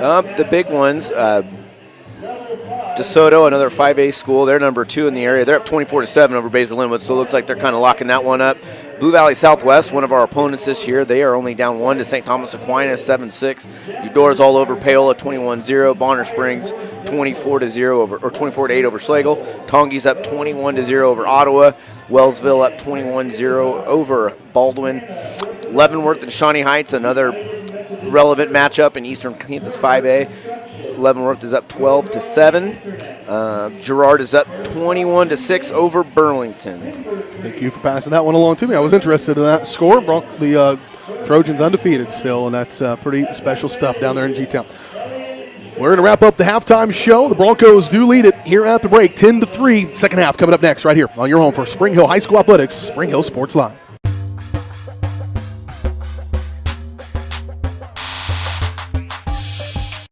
What is typically a daunting, frustrating, and intimidating experience was enjoyable and exciting because of Amy. She listened to what we envisioned for our future home and was able to show us houses that reflected this. She was with us every step of the way, taking the time to answer our phone calls and texts. We ended up with our dream home, all thanks to Amy. Feel at home while you find your next home with Amy Kelly of Reese Nichols Real Estate. Amy goes above and beyond for her clients and even makes a contribution to Ronald McDonald House with every closing. Contact Amy Kelly to buy or sell your home.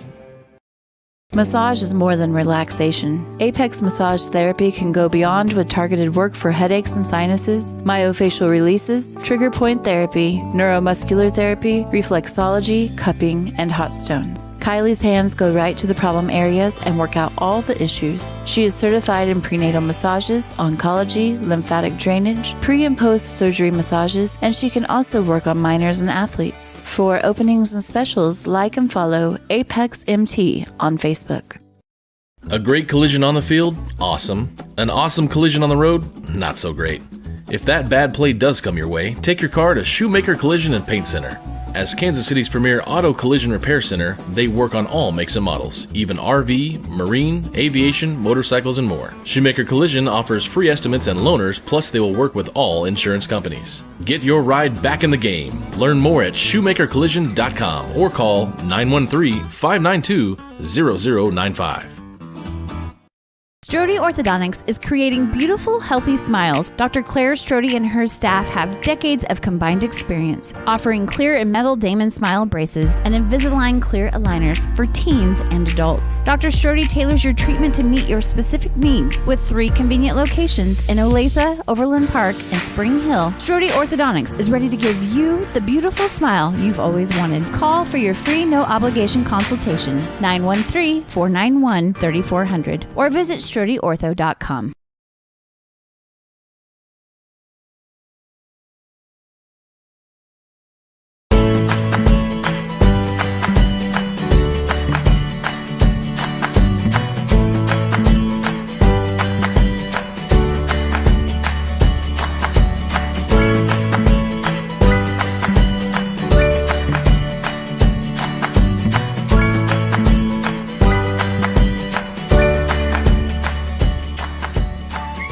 Option Bank community banking at its best.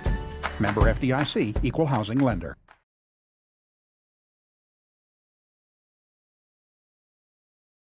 Are you looking for a trusted heating and air conditioning contractor?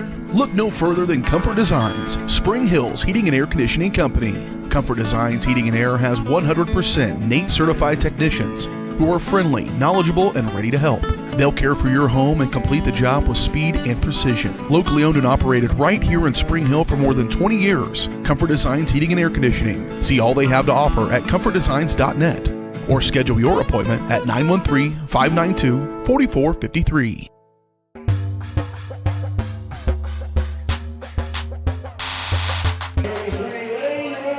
Here we go, second half from Louisburg, the Wildcats and the Broncos.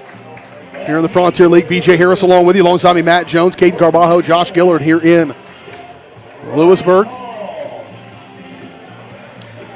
Well, something transpired. Or we're flipping the field. We're flipping the field. But they were resetting the ball down like as a penalty had happened, but they're just reminding everybody which side they're on. Here's an interesting score. Bishop Mier 0, Blue Valley Northwest 21. Now, Blue Valley Northwest is the defending state champs, but unranked in 6A. Yeah. There was a penalty. How do you do that before? My guess is it's because they lined up on the wrong side of the field. It perhaps was some kind of technicality like that. I've seen basketball games start as technical fouls before because they put the wrong name or number in a scorebook or something like that. So that's going to be my guess here. I don't know exactly what happened and why this got to become an unsportsmanlike penalty to begin things, but seems a bit much. But hey, it's the rule. That is an interesting score. Clint Ryder, pretty good one. Southeast Kansas kid, going to be the head coach for the East squad for the 50th Kansas Shrine Bowl as well from Blue Valley Northwest. So I always plug that if I can. Hey, you find me a connection to promote this Kansas Shrine Bowl, I'm probably going to say it. I think you drive around in a promotion for the Kansas Shrine Bowl. I do. It's not always the best promotion. People see me road raging. Dang, he's a good kicker. All the way inside the 4, even without the penalty. Near side return penalty flags everywhere. Even the fans saw that hold up to the 30-yard line, and that's a weapon back there with Lane Riles. Well, that worked out pretty well in the long run for the Wildcats. It would have been a touchback had it been kicked from the normal spot. It'll be a holding. It'll be close to basically where it'll be about the same. 19-yard line or so when they mark this one down, depending on which flag is the marker. You want it to be the guy that just picked his up, but I think the white hat threw the other one.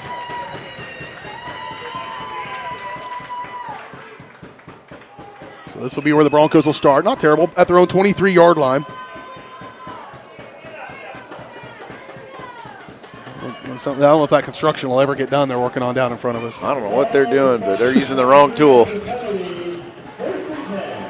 So first down and 10 for the Broncos. 2 wide receivers far side. Turn, hand off McKenna. And bottled up, not much there on that far side. A stalemate at the point of attack on that particular one. Not able to get much of a push in Corey Couch. And he was stood up on this far side. And we haven't seen that much, that fast tempo by the Broncos. We haven't seen that much this game. We've seen it earlier in the season. No gain on the play, on the run by McKenna. Rare goose egg. McKenna, 18 carries for 70 yards in that first half unofficially. Don't tweet that. Turn, handoff, Anderson. He finds a little bit of a gap up near the 30. Backside going forward. He'll fall forward. It'll be a nice gain on second down and 10. And it'll be about a yard shy, but a 9-yard pickup by Noah Anderson and that nice change of pace. That's a huge second down carry. It makes third down so much more manageable. Obviously, 1 yard away. When the Broncos scored, they scored on a 10-play drive. They did it just like this, able to convert third downs, had a couple of big plays to keep the drive alive. Tight end near side is D'Albini. They'll come this way. McCann going to have to bounce out. He's got the first down. Spins back across the 35, up near the 37, and escorted out of bounds by the big fella for Louisburg, number 61 for them, William Hutzel. But it is enough for a first down and another good gain there for Colton McKenna. He'll pick up 8 yards. And even his spin move, he's still rotating and he's moving forward like a tornado. Or Cyclone. Either one. Which still to this day is the best walk-up music we've seen this season. Yes. It's pretty awesome. 2 wide receivers far side. This time Anderton just to the left and in front of Beshore. Hand to McKenna. He finds a little hole to the far side and just trying to get something. The initial play was supposed to come near side, but it wasn't working out very well for him, so he's able to just fight forward for a gain of a yard. Wildcat a little bit shaken up on that play is number 51, the big fella, Nathan Vincent. They gave him 2 yards on that one. So he'll pick up. Well, they call second and 9, but it sure looks about a yard like and a half. 2. Yeah, we'll go. Just shy of the 40 here on this opening drive of this second half. 9:43 to go in the third quarter. 2 wide receivers far side. Again, D'Albini, the tight end.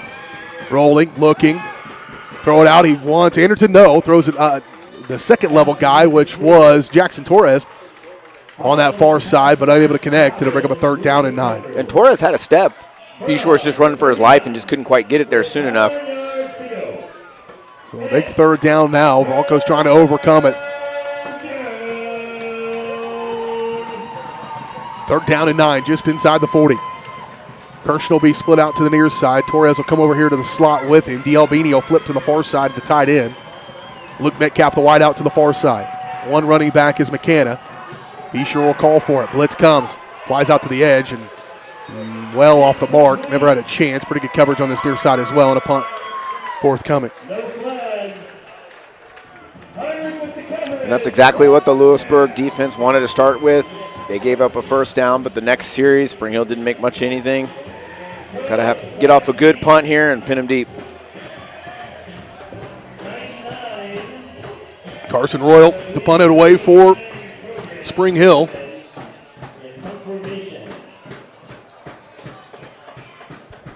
Van Eaton back to return it. Lone man for the Wildcats. Or actually, that may be Cush. Penalty flag. Bronco jumped off sides. So this will make this more complicated. It is Cush back there to return this one. I'm hearing myself, and it's because I had the broadcast over on my phone. I'm not narcissistic. I wonder wasn't if you're watching just trying myself while making it. Tune out the person below us that's beating on the bleacher. Surely they're sitting by themselves. I mean, if we Just look one down there, person. is there anybody around them? Because I would have walked off an hour ago. Oh, boy. I think it's a concerted effort. I think you're right. So a illegal procedure against the Broncos. False start will back them up 5 more. We got Caden looking into it. Are you onto it, Caden? That's okay. Royal will stand inside his own 25-yard line to 23. Again, Cush with his heels about the 30. That defensive player got up inside the neutral zone. That is a neutral zone infraction. And Royal bounces over there. Not a real big change in field position. Good opportunity for the Wildcats. And Broncos faltering just a bit on that drive. 9:04 to go in the third quarter. The Wildcats will get their first attempt at it here in this second half. They'll start at their own 40-yard line. Inappropriate time in which to do that, actually, right now, with We Will Rock You going. Yeah, now you're supposed to beat on the bleachers. Oh, boy. Here come the Wildcats. One wide receiver far side. I formation. Turn handoff Van Eaton. Good block on that far side. And he broke 2 tackles on his own on that one. He had a good hard run. Mark Debiak got shoved all the way down inside the trash on that one and wasn't able to do much. And once they bubbled outside, he had a good run. A gain of 5 for Van Eaton. Again, unofficially, Van Eaton in that first half. Fairly quiet, 7 yards, 41 yards. But he picks up 5 on first down. That's tough for a guy like Debiak who's used to making the play. He's probably their top defensive player. He's still got to keep that outside arm free and keep the outside contained. That's his job. Second down and 5. Toss sweep, near side. Van Eaton trying to bounce. Pressure coming. Broncos there. Miles Bell going to escort him out of bounds. It'll be a loss of 3 on the play, perhaps just 2. We'll see where they mark him out of bounds. It will be a loss of 2 on the play as they give him forward progress up to about the 43. Porter Jones with the big contain right there. He didn't touch the ball carrier, but he was able to string it out just enough so his friends could make the play. He gets a very fortunate spot as well. Sure did. Up to the 44. Initially, that should have been close to the 42. One wide receiver far side, tight end near side as well. They go to a 2 tight set here to start this second half. This is a different formation. They had the entire first half. Play action. Flip it outside. He's got more. They ran that earlier. This time they execute it. Ryan Paul's got to be there to make the play, but it's a huge gain from the 44. They caught him napping on that one. They had 2 guys completely wide open. We also had a great route from Mason Dobbins, who was also wide open. A 20-yard completion all the way up to the 39-yard line. And it moves the chains, and the Wildcats are in order. Here's your adjustment, as they have pretty much every play had 2 wide to 3 wide and 1 running back. Now they go fullback, traditional I with 2 tight end. Broncos are going to have to play smash mouth here for a bit. Battle, turn, handoff. First guy's more, and they do. Somebody, whoever was over 61, won that one for the Broncos as Hutzel ended up in the backfield and made that one go backwards. They give him a good forward progress spot again. And it'll bring up a second down at 10.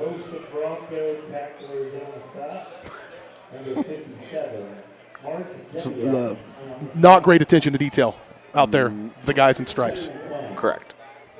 I don't usually do that, but lock in, boys. This is a big one. Turn, handoff. Van Eaton still on his feet, and then finally gobbled up again. There's Mark Debiak, R.J. Dominic on that far sideline, getting in on the fun. And They'll give him a yard on the play, but, man, able to get there and close in a hurry were the Broncos. Anderton made the stop, 3rd and 9. Yeah, give it Anderton the contact on that one. The other guys on that far side of the D-line were certainly a factor. 3rd down and 9, a big one here for the Bronco D. 6:46 to go, third quarter, in a game they're up by a touchdown. Dobbins will be the lone man to the wide out to the nearest side. Miles Bell will pick him up. I formation. The fullback is Moore. The tailback is Van Eaton. Here's Battle. Fake the toss, roll near side.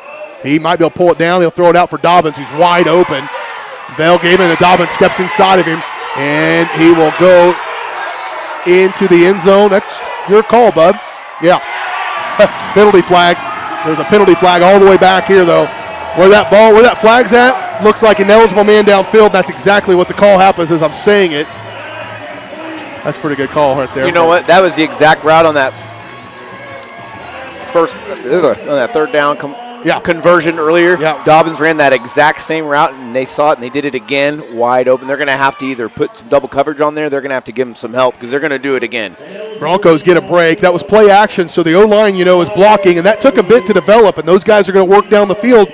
That's what they're supposed to do. As all the play action had that motion, and they get too far downfield, and a big break for the Bronco defense. I mean, huge. Huge. And that's a really tough route to cover. When he's slanting in, all of a sudden he makes a double juke, cuts it out to the sideline. That's really hard to cover for anybody at any level.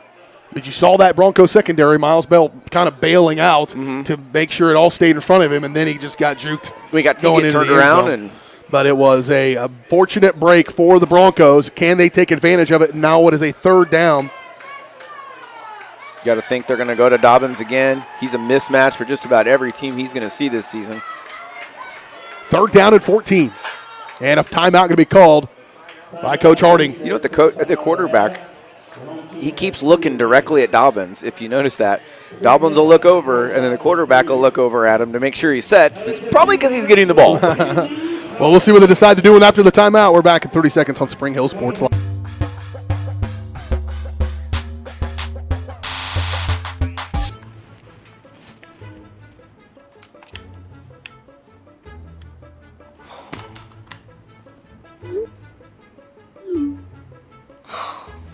Stupid Go Brawley internet.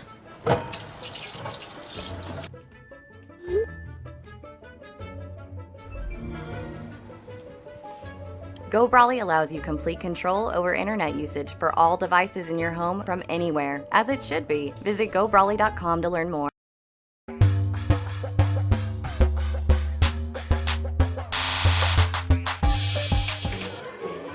There we go, 3rd down and 14, 6:20 to play in this third quarter. Bronco defense trying to get a huge stop after giving up a touchdown a moment ago. They got called back on an ineligible man downfield. This is the next play.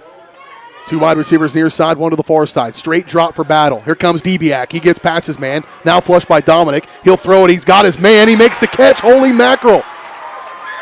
Coaches are there calling for it. The officials are waiting to make a decision. It looked like a catch from way over here. Still no call. And they do finally say it's a catch on that far side. Good night. As that was... I think they're still talking about it. Nope, not anymore. 22-yard completion on a 3rd down and 14. And they do move it. Goodness gracious. Unable to get off the field there. That was a crucial play. Remember that one. Huge. They completed that to Corbin Hammond. The senior picks up a huge 22-yard completion and keeps this drive alive. They call that timeout to call that play. And again, the soft cushion allowed him to push him off and run him off and then come back to it. And again, tough to defend when you're trying to keep him over the top, but you also need to know where that first down marker is. That's right. This is a good job by the receiver getting past the sticks, too.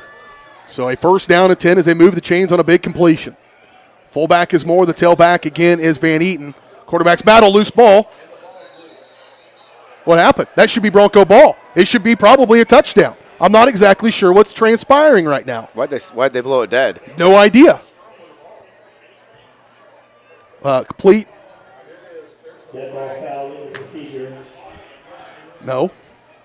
That is against Louisburg. No play. This is the moment when your mother told you If you can't say something nice, don't say nothing at all. Yep. Yeah. That's what's happening. Thus the silence. Mm-hmm. I don't know. It's a 5-yard penalty. And the Wildcats get another break here. There's been equal opportunity of that. Quarterback keeper rolls out here, misdirection, and he's got a lot of room. Battle to the end zone. Good play call, well executed, and a touchdown for the Wildcats. It's a 24-yard scamper. And that's on the defensive end. They have a job. Outside contained. That's what they stay home for no matter what. And they got sucked into the trash. Nobody out there to make the play. Caps off an 8-play drive. They scored once on it, got called back, and then they convert on a 3rd and 14. They convert, and then the next 2 plays later, or 1 play later, into the end zone for Battle. And a tough break there for the Broncos. And now a chance to tie this one is Riles. Snaps back, holds down, kick is on its way. And it is plenty of leg, and it is good. 10-10, we got ourselves a dandy tonight here in Louisburg. We're back in 30 seconds on Spring Hill Sports Live, presented by Strode Orthodontics.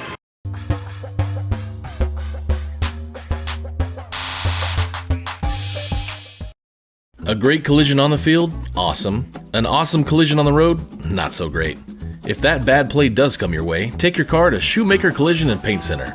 As Kansas City's premier auto collision repair center, they work on all makes and models, even RV, marine, aviation, motorcycles, and more. Shoemaker Collision offers free estimates and loaners, plus they will work with all insurance companies. Get your ride back in the game. Learn more at shoemakercollision.com or call 913-592-0095.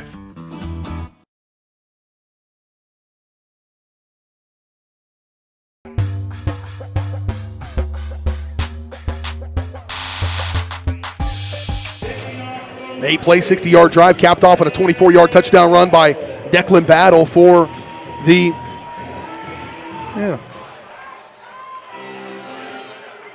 And with 5:17, that took nearly 4 minutes off the clock. All knotted up at 10 apiece. Broncos scored 10 unanswered. Wildcats have scored 10 unanswered.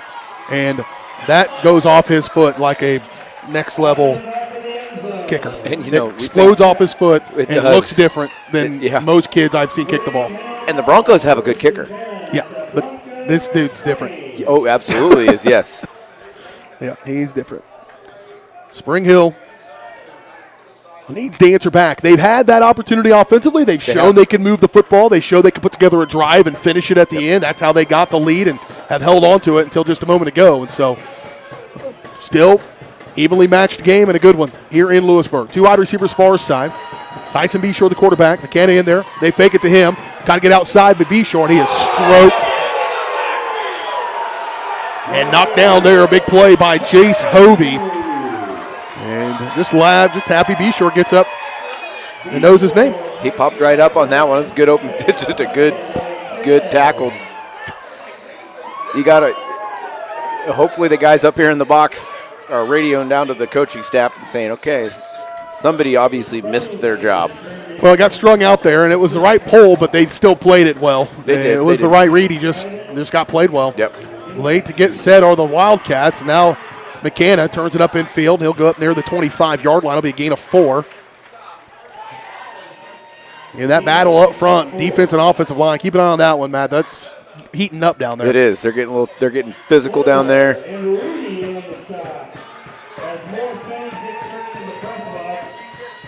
A 4-yard gain brings up a 3rd down and 6. You can feel the momentum swinging here inside the venue. Almost 100% to the guys in purple. Broncos could stop that on a big 3rd down conversion here on 3rd down and 6. 4 wide receivers, straight drop. Got to have time. Pressure comes. Beshore flows it out here, and there's nobody. D'Albini's going to be over there close enough to justify it. With that kind of pressure, they're not going to be able to do anything more than just a quick drop. They can't drop back like that. I think right now that's got to be something quick.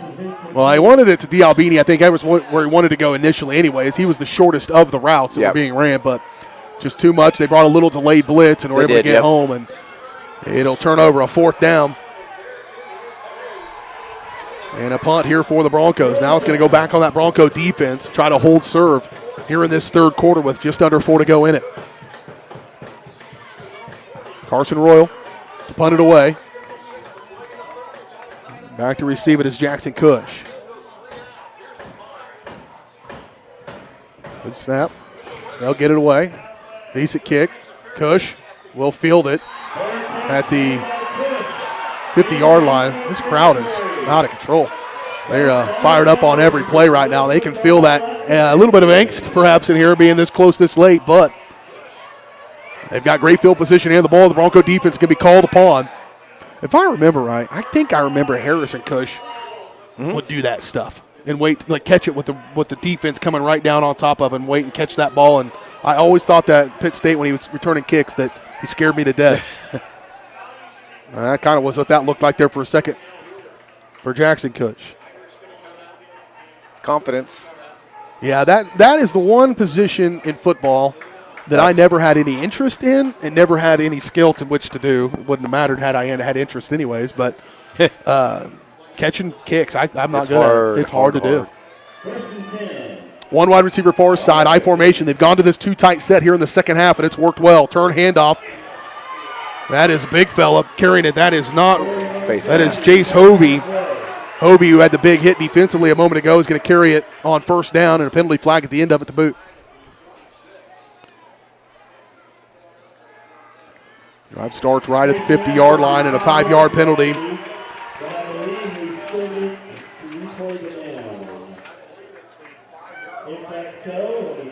So it will move it forward 5 more yards. And Broncos are reeling just a bit here. Again, Spring Hill started this game taking advantage of a first play turnover by Louisburg. Kick a field goal, 24-yarder by Ryan Jackson. Then they score on a 1-yard touchdown win by Colton McCann. At one point led 10-0. Louisburg got 3 late in the first half and just scored 10 on their last drive, and they're driving again. Turn handoff again to the big guy. Would not want to carry Hovey or have to try to tackle Hovey very much. They don't put their height and weight in the football roster. Doesn't make much sense to me, but will be enough for a gain of about 5, maybe 6 and a first down. The Louisburg O-line's starting to get a little bit physical. They're starting to get a little bit more push up front. The Bronco defensive line's starting to get tired. Yeah, they like to rotate a lot of guys in and out. They did last year because all these guys were young sophomores getting some playing time. They don't necessarily have that same amount of depth at the D-line, so these guys have been out there for a bit. Drake Smith and Casey O'Neill switch in and out, but that's about it. Straight drop for Battle. Letting it fly down for Dobbins, and he is going to go up and can't make the catch. And out just on in and out of his hands. Boy, he was really in the right spot. And can't throw it much better than that. Big break for the Broncos. And it will bring up a 2nd down and 10 now from the 39-yard line. Stops the clock with 3:08 to go in the third quarter. And a 10-10 ball game. Kickers could be a factor in this one. Already have been, as both teams have field goals as well as been able to do some stuff just on kickoffs alone. Well, that's what led to Lewisburg's field goal. Van Eaton back in there at the tailback spot. Moore the fullback. Turn, handoff, no play action. Flushed out into the flat. There's that Moore play. And they ran that a few times, have yet to really execute it perfectly. They just did. And that will be a 17-yard pickup for Ashton Moore in the passing game. They can come at you from a few different ways with Moore and Van Eaton, and then Battle running it out of that on that last touchdown play. They just got a few different things that they can bring to you. But ultimately, football comes down to assignments and making sure that people are making the right reads and in the right spot. And that time, outside linebacker did not take the back out of the backfield. 1st down and 10. They tripped up a little bit, was Battle. Then punched out underneath there was Van Eaton, and he gets gobbled up. Porter Jones, Noah Anderton there to bring him down for a loss of a couple to bring up 2nd down and 12. That started with the lineman stepping on the quarterback's foot. He wasn't able to completely pivot around there, and that just threw off the whole timing. The whole thing. Very good, healthy spot, though. It'll bring up a 2nd down and 12 from the 25-yard line. 2 tight end set again. Newell, the tight end to the near side. They like to run his way. They'll go opposite, now roll back this way. Battle, pressure coming. R.J. Dominic not able to track him down. They'll flip it out of bounds. Good headsy play there by the quarterback. And they'll bring up a 3rd down and 11. Here's the thing. With that kicker they've got field goal potential already here. They do. That's right. Miles Bell did a lot better job on Dobbins that time. He did actually a double juke. Did a pretty good job covering him, and that's why the quarterback had to throw it away. 3rd down and 12. A big play in the scheme of this one. With 1:51, we're on the outside of the 4th quarter, and the Wildcats are driving. The Broncos can hold to a field goal attempt. You'll take that all day long right now at this point in the game. Dobbins will be split out to the far side. Again, the fullback is Moore. The tailback is Van Eaton. The quarterback's battle. Old school formation here. Turn. Quarterback going to keep it. Gets strung out there. Dominic able to make him bubble. Pressure coming. There's James Newton, and he's able to bring him out of bounds. And good pursuit. Again, R.J. Dominic able to hold that edge, make him bubble, and then help comes on its way. A loss. A couple plays earlier, we were talking about assignment football. That was textbook right there. Everybody was where they needed to be. When everybody's doing that, then there's always somebody there to make the play. They had the 17-yard completion, and then we had a -2, an incompletion, a -1, and now a punting situation, no field goal rather. This will be a 43-yard field goal. He's got the leg, we know that. Oh, certainly. You got to execute. Broncos got to get in there, get some pressure. 4th down and 13. Snaps back, it's high, and he's going to kick it, and this one's off to the right side. Did he get it? Off the side of his foot on a bad hold. He just muscled it over. He did. It rolled over the upright. It hit the upright and could have gone right, and it went left inside. Just hooked it. And the first lead of the ball game for the Wildcats. 10-13. Broncos need to respond. We'll see if they do it when we return next on Spring Hill Sports Live.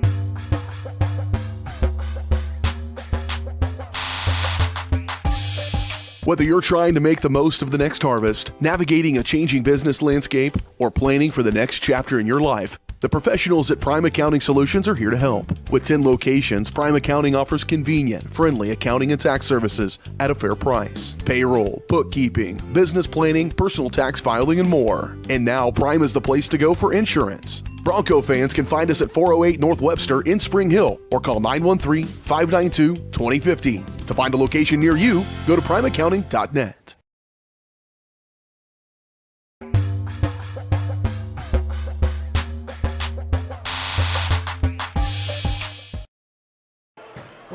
A 43-yard field goal caps off a 7-play drive. Bronco defense gets the half stop. Now they need a full score. As Riles will kick this one up. And 3 field goals. I'm going to go on a limb here and say, I'm approaching probably close to 500 football games I broadcast in high school, and I don't know if I've seen 3 field goals in a game. not at the 4A and below, that's for sure. That's all I've ever done, so I'm certainly not. So the Broncos will start this at their own 20-yard line. 1:38 to play. Oh, I despise this so much.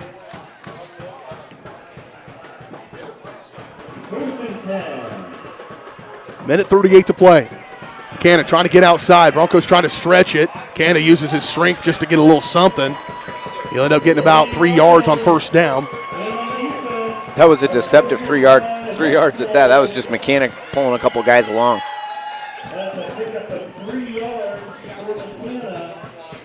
Brings up a 2nd down and 7. You know, this is kind of where they miss Pipkin a little bit. He's a big body. Yep. He can take a lot of abuse throughout a game. He's a bruiser. He can get those, 4, 5, 6 yard gains.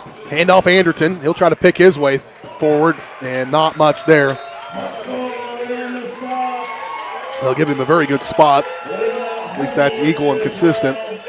That's true. Up to about a gain of 2 to bring up a 3rd down and 5. And this is a crucial game right here. Crucial 3rd down in this contest.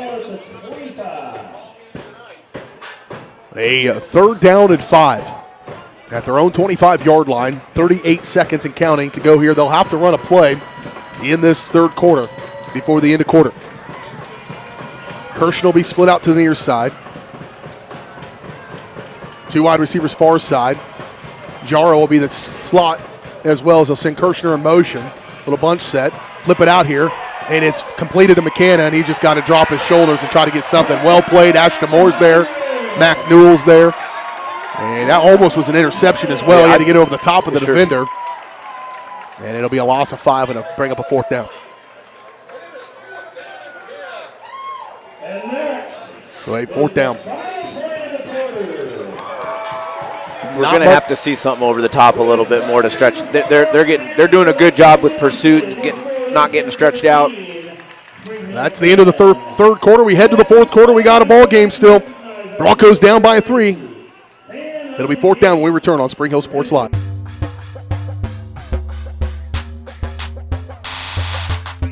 Your locally owned hometown Allstate agent is Libby Clark. Now at her new location in downtown Spring Hill, Libby and her staff are passionate about the people they serve, helping them protect what matters most. With 24-hour customer service and options for online and in-person appointments, the Libby Clark Agency is the small-town agent you've grown to love, with the experience and products you'd expect from an industry-recognized premier agency. Visit them at their new location in downtown Spring Hill, just 1 block off Main on Hale, or call 913-686-6205.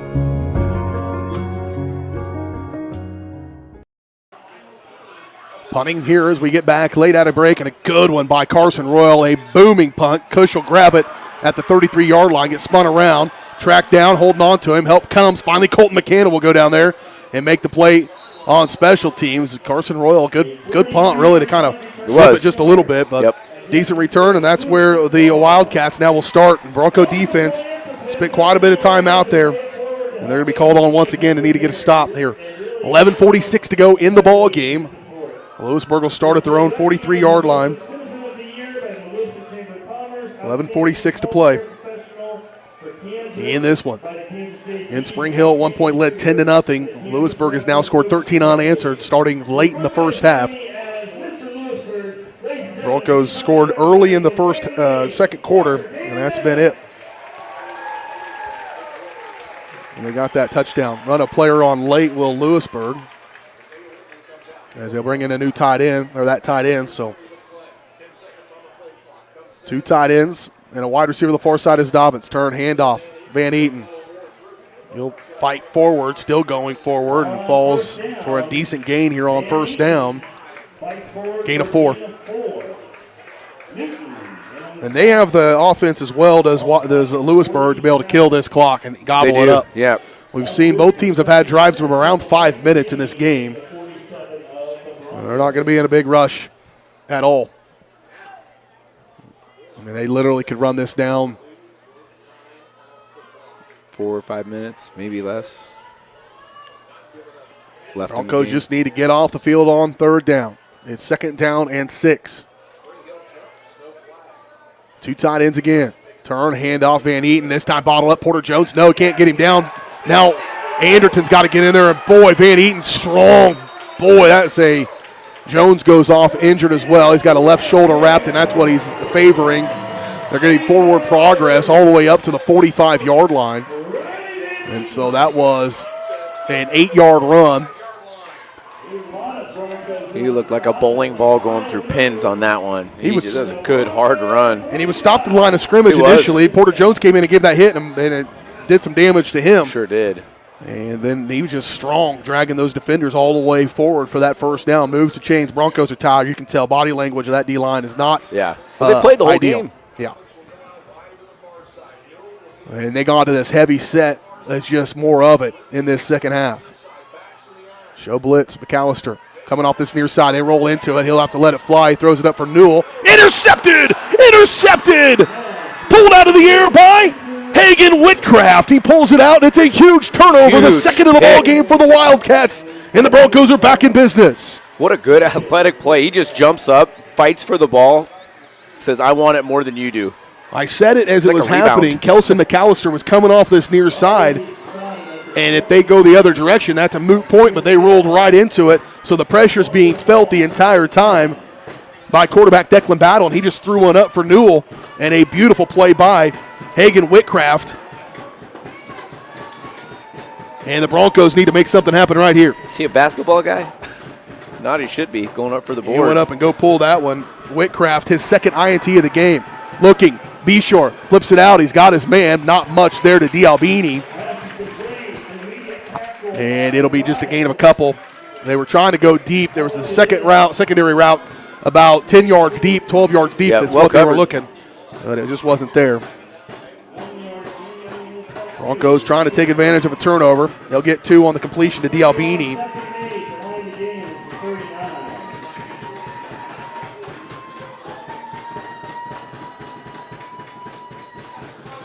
Here's Beshore. Flip it out here. He wants Torres. There's a little bit of a block, probably a block in the back. It's not going to be called. Up across the 35, and D'Albini definitely blocked Dobbins. Lucked out on that one.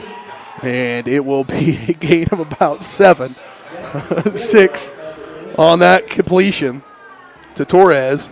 And now to bring up a third down. He'll call him a 5-yard completion. He'll bring up a third down and 3. I don't think you're in go-for-it territory quite yet, but no, not yet. Flip it out again. 3 straight passes. Another one to Torres. And a good block on the edge, this time by D'Albini. He's able to spring that one forward for a gain of 9. And he did get him sealed that time. That was, yep. And Torres does a good job after the catch, reading the block and getting upfield for the first down. A 9-yard completion moves the chains up to the 44. Clock will reset and start winding here at 8:55. I'm not sure what they're booing about. It was a legal play. It was actually more legal than the previous play, but they're probably still irritated about the previous one. You know, Chiefs fans, look at that a couple weeks ago. 3 wide receivers near side. He'll flip McCann to his left. Will Beshore. Open it up a little bit. Pressure coming. Beshore just throw it away. He'll throw it down and deep and out of bounds. He gets knocked down as well. Throw that out before you take that shot, young man. Yeah, no. And it will bring up a second down and 10. If anything, he's holding the ball a little bit too long, if nothing else, for his own livelihood. Yeah. I don't think I've seen the Broncos throw 3 straight plays. They haven't done it today for sure. 4 straight plays, actually. It's 2 of 4 for 29 yards at halftime. No, 2 of 4 for 19 yards. But they have to mix some stuff up. You can't just run the ball every single play. And it'll open up stuff like this for McCann as he barrels forward. He'll be up near midfield. It'll be a gain of 5. It'll bring up a third down and 5 for the Broncos. Again, even though it was a little bit outside, it was still, you got McCann getting north and south. 13-10. Wildcats on top of the Broncos. 8:14 to go in the ball game. Kirshner the split to the far side. 2 receivers near side. Metcalf the wide out. D'Albini splitting the slot. They'll flip it out here. No, that's Jackson Torres. He's got to make a guy miss. He does. Spins forward. Torres working hard, trying to get that first down. It's going to be close. It'll depend on the spot. It's likely going to be short. This near side guy. He's on it. Let's see. It's his right foot, which will be just inside. Short. He needed to get all the way to the 46. Oh. No. A terrible spot, again, on this inside guy's foot. And the Louisburg fans are mad. Or is that our coaching staff down there? I think that's our coaching staff down there. Yep. So they will give him a full yard to go on 4th and 1. This could be the ball game right here, actually. Certainly a big chunk of it. Broncos may talk about it. Play clock, plenty of time on it. Hard count. They're going to try a hard count and then probably call timeout to talk about it. That's how crucial this play is. 8 seconds. And they'll call that timeout. So that will stop with 4. It'll be 4th down and 1 after the timeout, and it'll be a big one. I think they'll still go for it. I think they just want to talk about it. I'm okay with that. It's a good timeout. Absolutely. We'll take it. Sophomore quarterback. Yep. We will take the timeout. We're back at 30 seconds on Spring Hill Sports.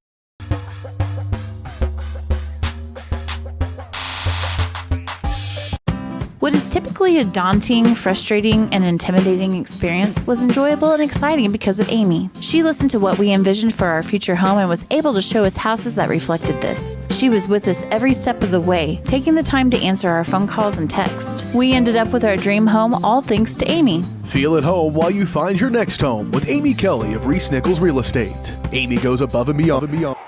There wasn't a timeout, apparently. I apologize to Amy. There wasn't a timeout. We thought it was. The Broncos instead took a delay of game, I believe, to punt this away. Royal will kick it away. Cush will field it at the 17-yard line. And he'll be brought down at about the 27-yard line. So I was mistaken. I thought they had waited for that and took a timeout. Instead, they just waited and ran the clock down and took the delay of game. I don't know. I assume that was planned. They had plenty of time to call a timeout. So that certainly was the idea. But so boy, I understand in the NFL and college where you got a punter that it's a real threat to get a touchback. But in that situation, I feel like you have 3 timeouts. Use one of them. If you want to punt it, great, punt it. You're 5 yards closer. There 5 more yards to go. Instead, it's up to the 26, 27-yard lines where this one will start. Broncos need another stop, and they need to get the ball back. Louisburg, they got an interception, not able to take advantage of it on the last drive.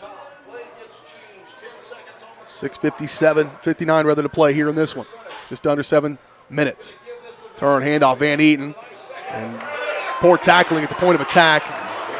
Able to drag that one forward. That should have been a gain of about 3 or 4. It turns out to be a 10-yard run on first down for Van Eaton. And that'll move the chains and a first down. Wildcats quick to the line of scrimmage. Doesn't necessarily mean they're going to snap it here. Again, they could run a lot of this clock down. TFL late to get on. As had to run off Thomas. Looks like perhaps an equipment situation.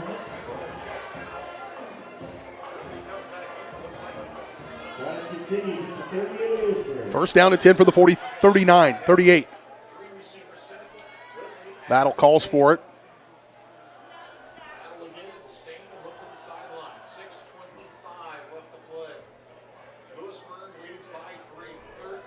As an offensive lineman, I would have hated this. Stand around at the line of scrimmage thing. I just wanted to put my hand in the ground and go. Go, yep. They'll wait, take their time again. They've ran almost a minute off the clock already on this particular drive. Play clock down to 5. First and 10.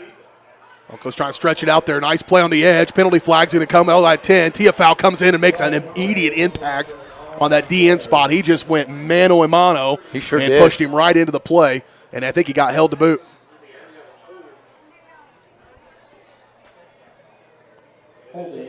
This will be a big break for Spring Hill. Stops the clock as well for a time. Get free timeout on this one.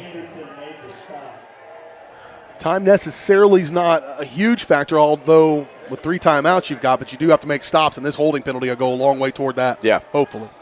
We've seen them overcome plays and make big plays on 3rd down and long a couple of times. They converted a 3rd and 14 that led to their field goal attempt that gave them the lead. And a holding penalty. Big penalty. Makes it 1st and 25, all the way back inside the 25. 2 wide receivers far side, 1 to the near side. It's like they've got 2 guys covering Dobbins over there on the side. They'll run it up the middle for Van Eaton. Another good, strong run, but this time he'll be limited to about 3 yards. When you're the Broncos, when do you start thinking about using your timeouts? Do you keep them in your pocket? You've got 3? Yeah, I think you do for now.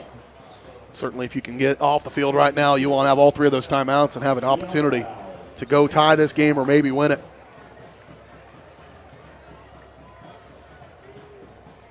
They're still taking plenty of time. We'll be inside 5 minutes by the time they snap the football next time. 16 seconds on the play clock.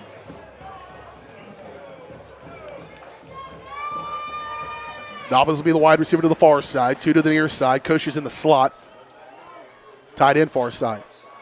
Straight drop for Battle. Looking this way all the time for Cush, and he'll make the catch. Good tackle to keep it in front of him, made by James Newton. It is a good completion all the way up to the 32-yard line. And a gain of about 9 on the play, but it'll bring up a 3rd down and a long 15. Maybe 18, actually. 3rd down and 18.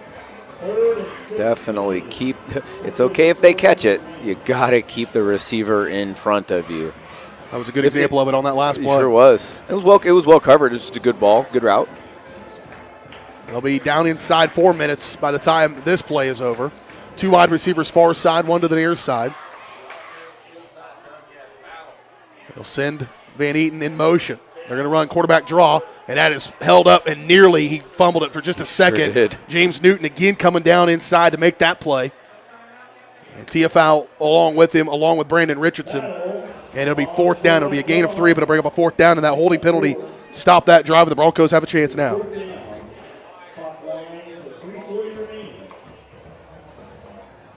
It'll be in a 5-yard gain, but they had a long way to go, 18 to go. And now back to return it, Ryan Paul, Colt McKenna. Riles to punt it away for the Wildcats. This is where having a guy back there like Colton McKenna can be a game changer. Get the ball in his hands. Riles will get into this one. Not a great punt. It'll be fair caught for by Ryan Paul in good field position for the Broncos. 3 timeouts, 3:12 to play in the game. Got time. Plenty of time to get at least maybe Ryan Jackson within field goal range or go score right here. Let's just do it. Let's just do it. We did comment that the kicking was better, the bigger the classifications get, but I'm still not completely confident in it either. Yeah, a lot can go wrong in a kick. We saw it. I mean, we saw it on the one they just kicked to tie this game or take the lead. That was anybody else that doesn't go. Unlikely execution. They will start it here with 3:12 to play. Beshore rolling out, looking downfield. Tons of contact. I mean, they were beating up Jackson Torres, and he's still able to go make the play. No, they say it's incomplete. 33 is just riding him all the way across the field. They got to keep him off. Lane Riles, the kicker, is also playing secondary, and he just bumping Torres all the way down the field. You're not allowed to touch him. Not low. At all. No. Hit him. And not necessarily surprised, perhaps, but it will be an incomplete pass. And 2nd down and 10. First downs are the name of the game still. You don't need to get it all here on this play. Play clock at 17. Broncos wait for the play call. 2 wide receivers far side, 2 to the near side. Lone man in the backfield is McKenna. Beshore calls for it. Draw. Beshore. Or McKenna, rather. Now he bounces out. A little bit of running room. He'll cut out inside. He got to make one guy miss. Not able to do so, and help comes. Man, that's some pursuit by Louisburg. McKenna looked like he had a lane for a second there. Just couldn't quite get it. Yeah, Hunter Heinrich able to come over there and make that play. Stretched it out. Is there a flag on the play? What is that? Yeah, there is a flag over there. Probably a face mask. I've been calling for it all game. I think I should get one now. You're right. It's just a 5-yard face mask. Nah, come on. It's a 5-yarded replay, so it'll be 2nd down and about 5. That is a pretty good break for Spring Hill. I don't dislike the play, though. I don't mind the delayed handoff like that. Yeah. It just felt it was almost too delayed. So 2nd down and 5.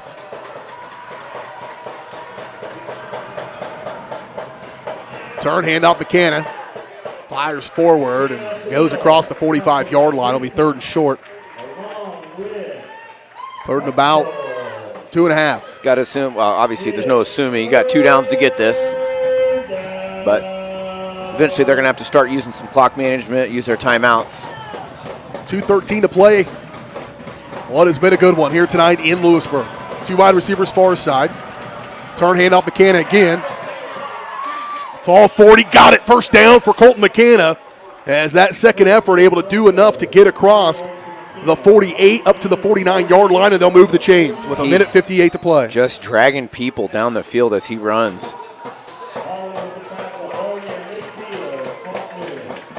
Needed 2, got 3 quickly. Beshore throws it up. He wants Jackson Torres. Torres sticks with it, can't make it. Holy mackerel, he's going to get the penalty call. Get a PI on there.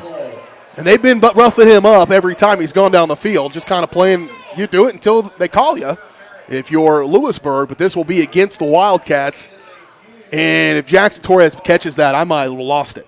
If that thing bounces around like that and that's how they win this game, I'm not sure I could have controlled myself. Almost. So that'll move the chains for the Broncos as well, and they are in business. That was a legit pass interference. Oh, yes. We have, everybody has purple on, so.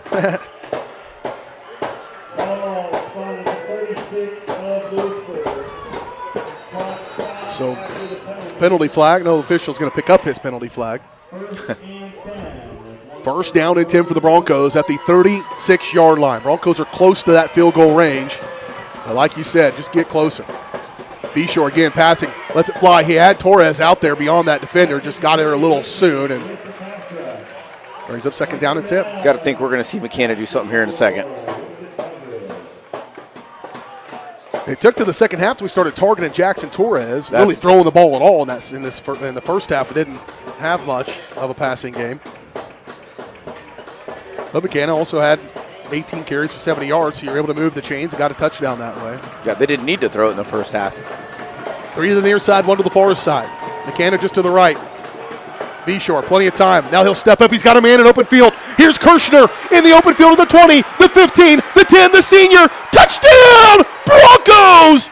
Give it to him.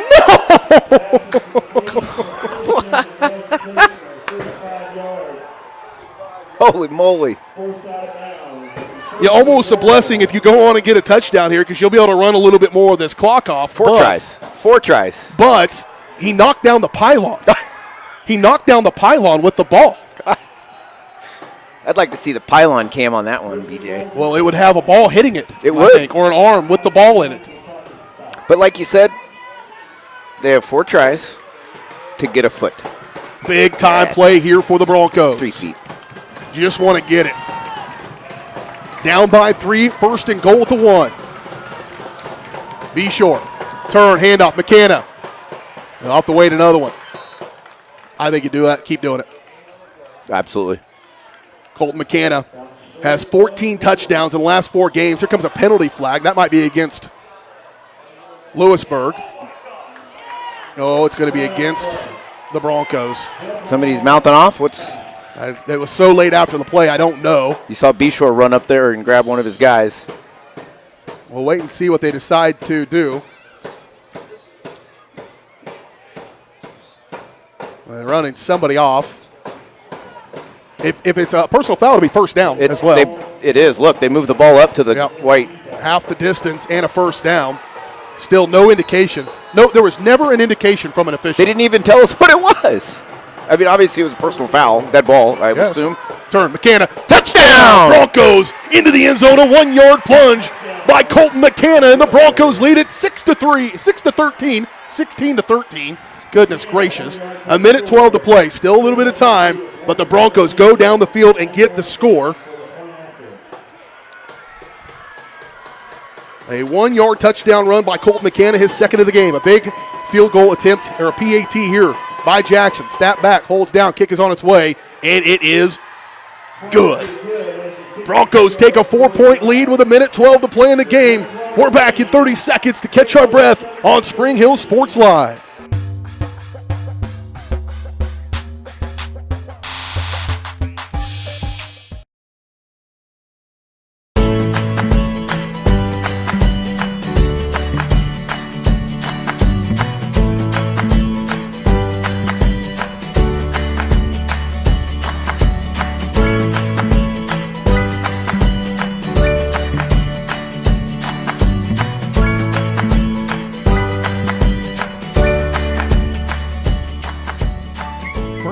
Bank community banking at its best. Member FDIC, equal housing lender.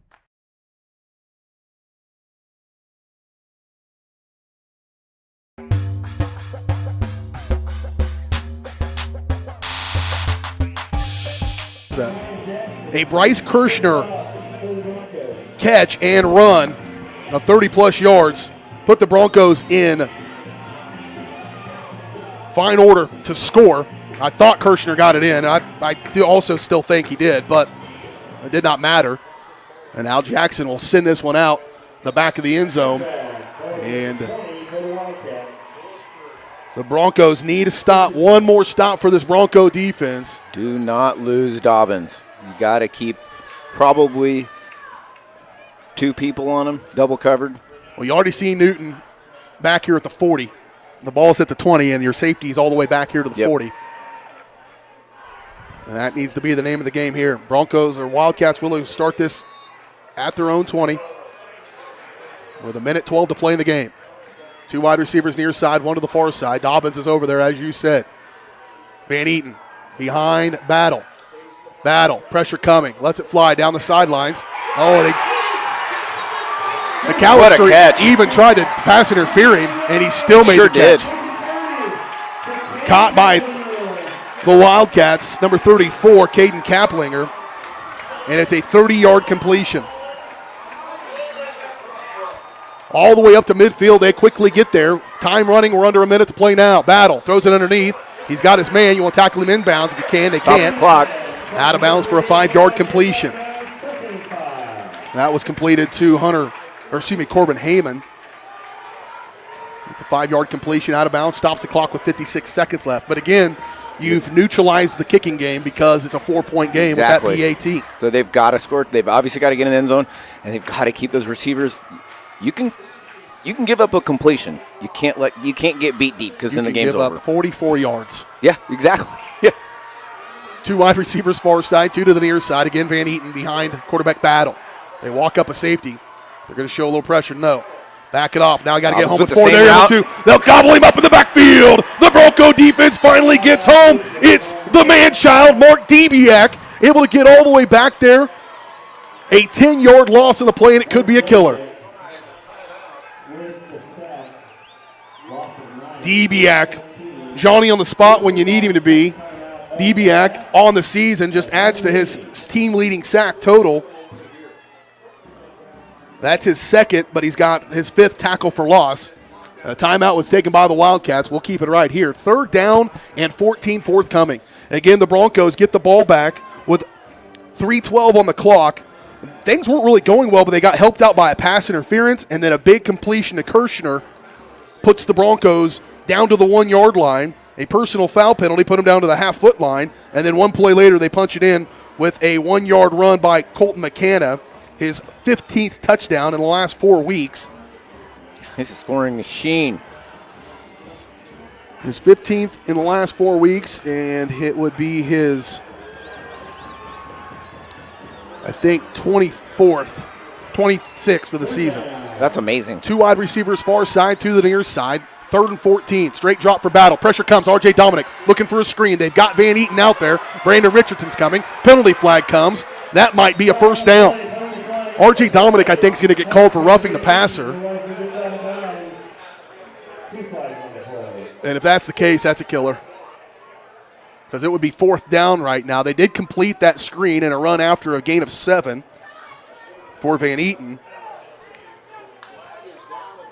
But I think this might be perhaps roughing the quarterback. I did see Battle getting up, and I saw Dominic shrugging his shoulders. There's also a penalty flag down here at the 36, so they're going to work this out.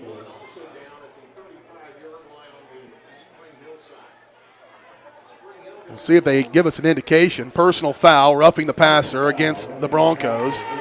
That's the one you take.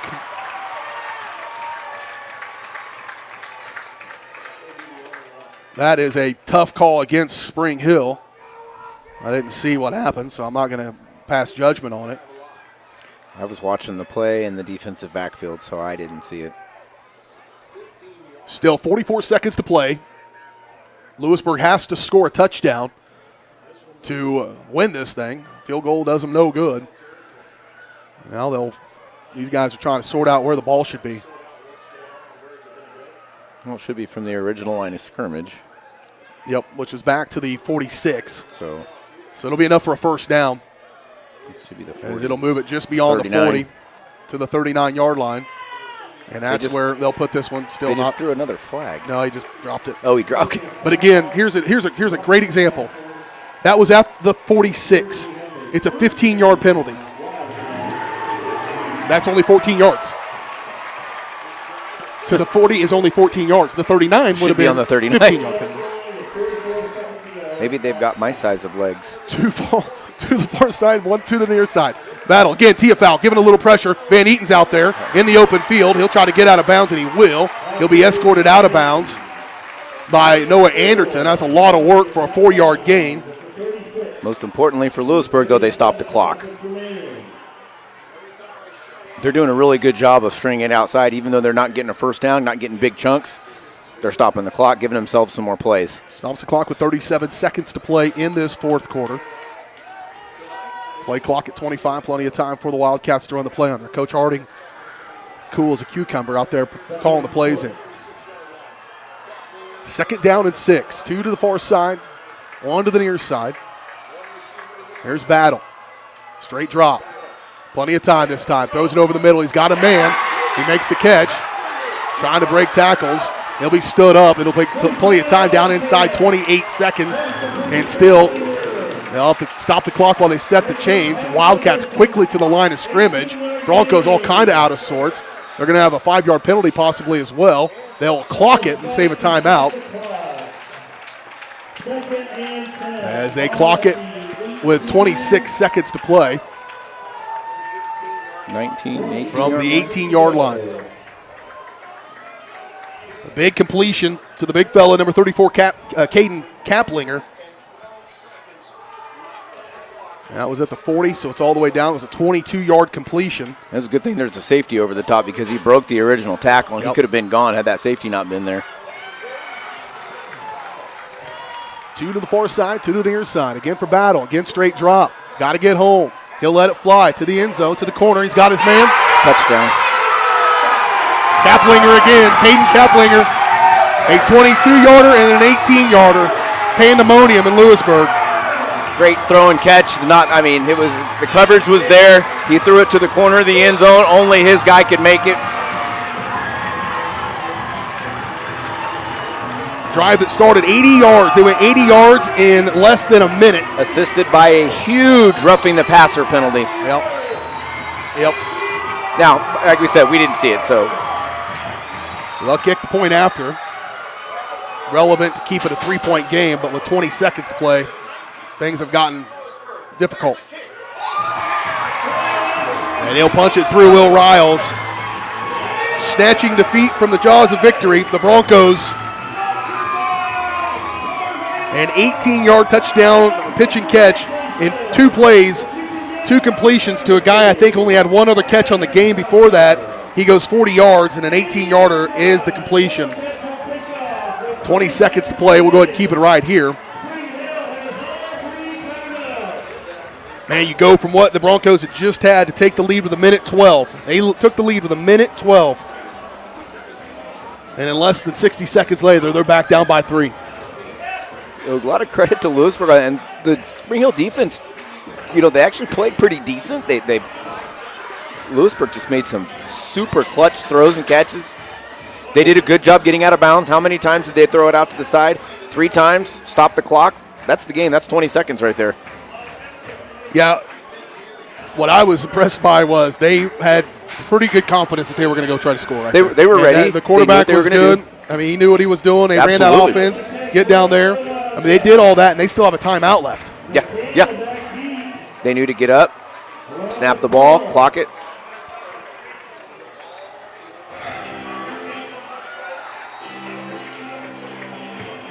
$20 seconds. Unlikely, but so you're saying there's a chance. There's always a chance. Always a chance, right?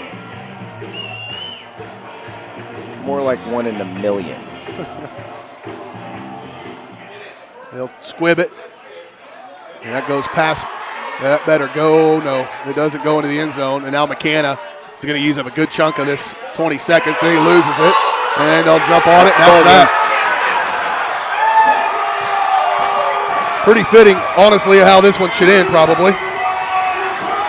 Give Louisburg a ton of credit on that one. It was a well-played game. Both teams fought their hearts out. That's when you hate to see Spring Hill lose it because that's probably their best game of the year, even though they lost. It's obviously the best team they've played this season. They were right there all the way down this one, just at the end. That's 2 games now on the year. You look back and you feel like the Tonga game and now this one feels fairly similar to that. And they will take the knee here with 9 seconds and run the final play of the game, and that's how this one's going to end. What a game. What an exciting game. Entertaining, good effort, well played. And unfortunately for the team we follow, they're going to come up just shy. A 3-point loss on the road here at Louisburg, and a classic tonight on Spring Hill Sports Live. Well, plenty to talk about it as we recap this game, as we discuss it next on the Shoemaker Collision and Paint Center post-game show. Final score, 20-17. Broncos fall here on the road at Louisburg. We'll talk about it next on the Shoemaker Collision post-game show on Spring Hill Sports Live.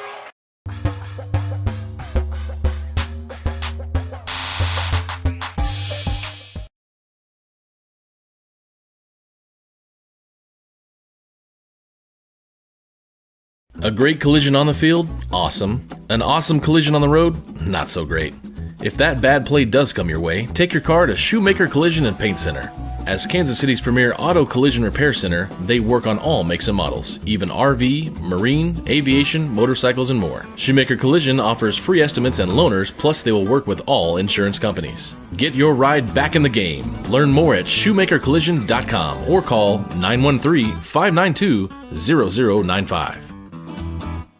Strode Orthodontics is creating beautiful, healthy smiles. Dr. Claire Strode and her staff have decades of combined experience, offering clear and metal Damon smile braces and Invisalign clear aligners for teens and adults. Dr. Strode tailors your treatment to meet your specific needs with 3 convenient locations in Olathe, Overland Park, and Spring Hill. Strode Orthodontics is ready to give you the beautiful smile you've always wanted. Call for your free no-obligation consultation, 913-491-3400, or visit StrodeOrtho.com. Rain Dance Studios is the area's newest dance studio with professionally trained staff, a brand new facility, and classes for every dance and tumbling level. Rain Dance Studios is everything you never knew you needed in a dance family. With an emphasis on customer experience, exquisite dance technique, and dancer confidence, Rain is the dance studio for every aspiring dancer. Come join Spring Hill's premier dance experience and get the royal treatment. Schedule a free 2-week trial by visiting raindancestudios.com.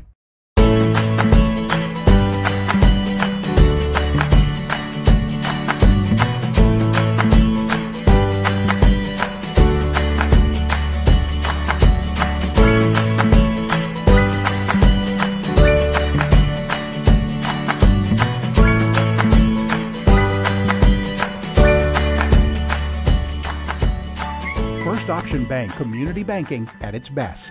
Member FDIC, Equal Housing Lender.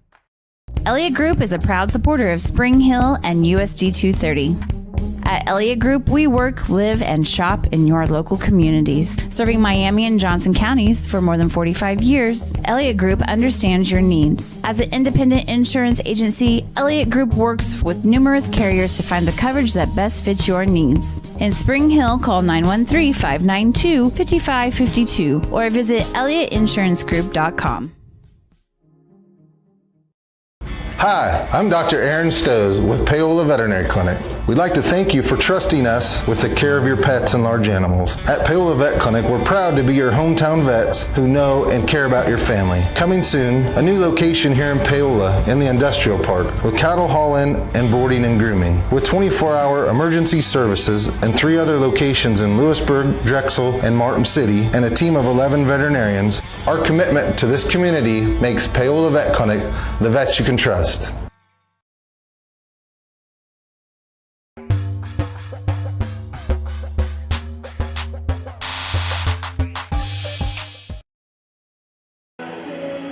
Welcome back out here to the Shoemaker Collision and Paint Center post-game show. You see the celebration by the Louisburg fans. They were lamenting not 5 minutes ago, what was going to be possibly their second loss, and instead they're celebrating with a 1 minute and 12 second, less than that actually, about a 47-second drive that capped off on a big play. They took 40 yards in 2 plays and won this game going away on a walk-off basically. Here's how we got to where we are though.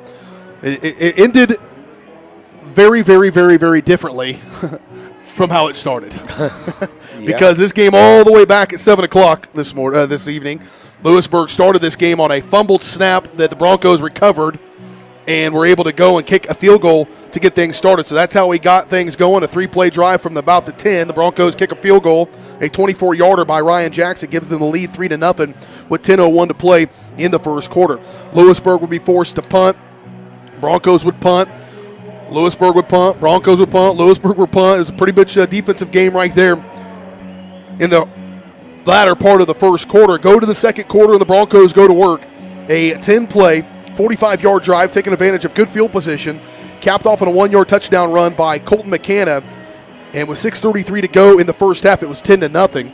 Louisburg would answer back, right back, however, as they would go 9 plays, 65 yards, take 5:02 off the clock, and cap it off on a 27-yard field goal by Lane Riles. The field goal kickers in this one were big. That made it 10-3 with 1:31 to play in the first half. The Broncos get the ball back with 1:31 in the first half. I think this is one of those critical decisions for the Broncos not to be too aggressive there. I think they probably felt okay that they had the lead up by 7 against a top team in this area, but conservative and then tried to go for a little bit, ran out of time eventually, and we went to half. Broncos would have the ball to begin the second half. They would be forced to punt on their opening drive, and then the Louisburg Wildcats would answer back and tie this thing up. They would go 8 plays. They had a touchdown that got called back on that drive and then had to go get it again. Ends up being a 24-yard touchdown run by quarterback Declan Battle with 5:17 to play in the third quarter. We were all knotted up at 10 apiece. Spring Hill would start at their own 20-yard line. They'd be forced to punt, and this is when Louisburg would take the lead. They would start their drive with 3:58 to play in the third quarter. They would go 7 plays, and eventually it was a 43-yard field goal by Lane Riles that took the lead for the first time, 13-10. It was a high snap, punched it through off the side of his foot, and just had enough leg to kick a bad kick, 43 yards, I guess. And so Spring Hill starts at their own 20. They have to punt, down by 3.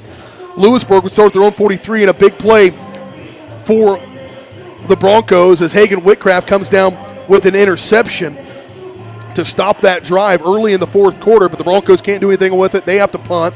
Louisburg starts at their own 27. They have to punt. Again, a very good traditional high school football game is what we watched here tonight. Sure. Spring Hill would start at their own 33-yard line with 3:12 to play in the game, kind of figuring out what you're going to do. You're down by 3, and they pieced together a wild drive that had a pass interference against Jackson Torres, or while he was going out for a pass, that kept the drive alive, and then a pass to Bryce Kirshner of 30 yards gets it all the way down to the 1-yard line.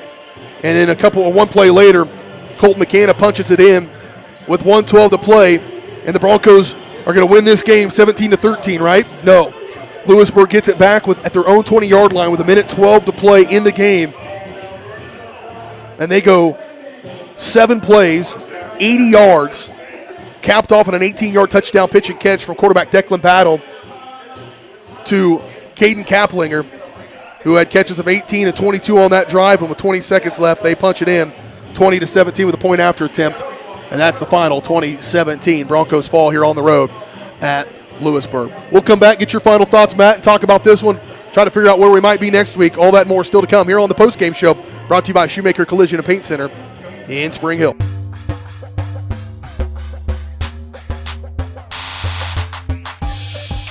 For more than 20 years, Gherkin Rental has been the place to go to get the job done in eastern Kansas and western Missouri. With a huge selection of quality equipment, from roll-offs to trailers, telehandlers to generators, power washers to popcorn makers. Experienced equipment professionals and clean, well-maintained tools to help you get the job done right the first time. Gherkin Rental. Stop by any of their 13 locations across the KC Metro or call 855-GHERKINS. That's 855-437-5367.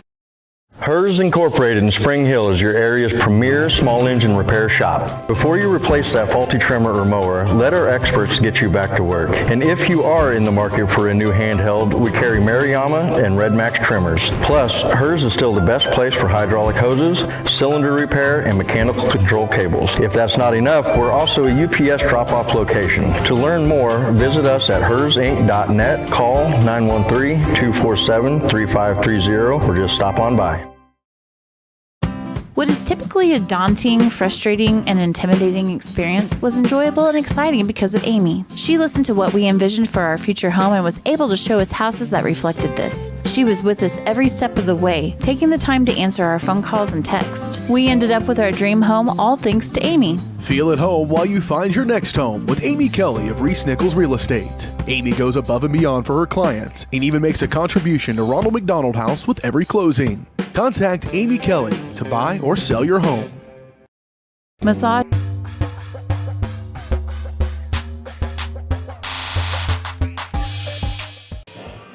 Back out here on the Shoemaker Collision and Paint Center post-game show. B.J. Harris, Matt Jones, Caden Carbajo, Josh Gillard here in Louisburg as the Broncos fall here tonight in a tough one on the road at Spring Hill, Matt. And this game, we were talking off the air here a little bit. The Broncos had it and then lost it and then had it. But we said coming into this game, this is a different Bronco team that lost to Tongi on the road a few weeks ago. Absolutely. They've strung together some games. They had a head of steam coming here with 3 straight wins. And we said they can execute. As long as they can execute what they've been doing the last few weeks, they got a chance to win this game, and that's exactly what happened. Yeah, and you feel bad for the losing team, regardless what team it is. And Spring Hill gave it everything they had, and unfortunately they didn't have the ball last. Well, they did, but barely. Yeah, but barely. But they can build off this. They're going to go into the playoffs next week.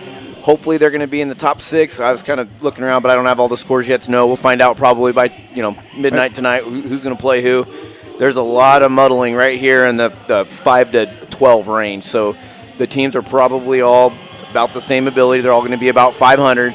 The main thing is you want to stay off the top line there. You want to stay away from Mill Valley because, to be completely honest, after Mill Valley, they're probably all comparable. All fairly close I after would that one. We've seen DeSoto. You look at a team like Blue Valley Southwest, that's a pretty good football team. Yeah, they're solid. And they're going to be 3 and 6, and somebody's going to have to play them early on, and that might be one of those top seeds losing to a bottom seed, certainly. Yep. I'm not sure where else that might happen in the bottom half of that bracket, but the Broncos are going to be right there situated. Certainly an opportunity to get a first-round win and then see what happens in the second round, and then everything's all up for grabs in Class 5A. And so they have certainly improved dramatically over the years. Colton Mechanic continues to be a stud, probably close to 100 yards rushing in this one. He had to earn this 100 real hard today. Sure did. But it will be nice. Hopefully get Draven Pipkin back for that playoff run and see what happens. We will have all those games. We'll post it on. We'll have it up and going hopefully by Sunday is my goal, and let you know where we're going to be. And they'll have those broadcasts so you can share them out to your family. Again, keep up to date with all that stuff. Spring Hill Sports Live on Facebook, also Varsity Sports Live on Facebook, and go to varsitysportslive.com to see the actual broadcast. You can actually watch our games from right there at varsitysportslive.com. Tough one here for the Broncos as they fall 20-17 in a good one here in Louisburg. Good high school football all around. Love to see it on a nice fall evening here in Miami County. Again, for my partner, Matt Jones, for Caden Carbajo and Josh Gillard, I'm B.J. Harris saying so long tonight from Louisburg. Broncos fall here 20-17. You watch it all on Spring Hill Sports Live.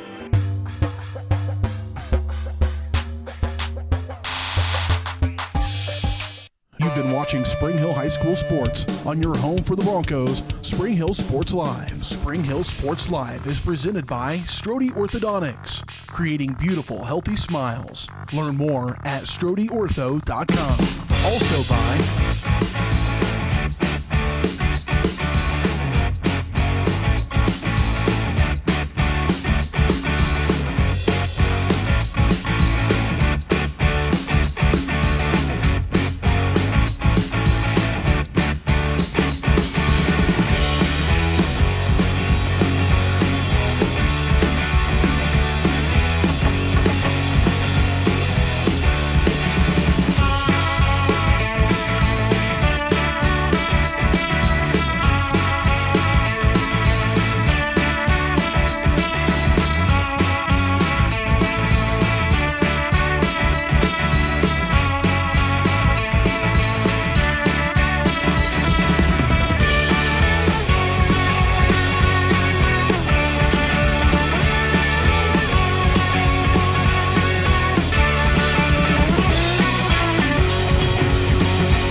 and be sure to catch every second of the action right here on your home for the Broncos, Spring Hill Sports Live.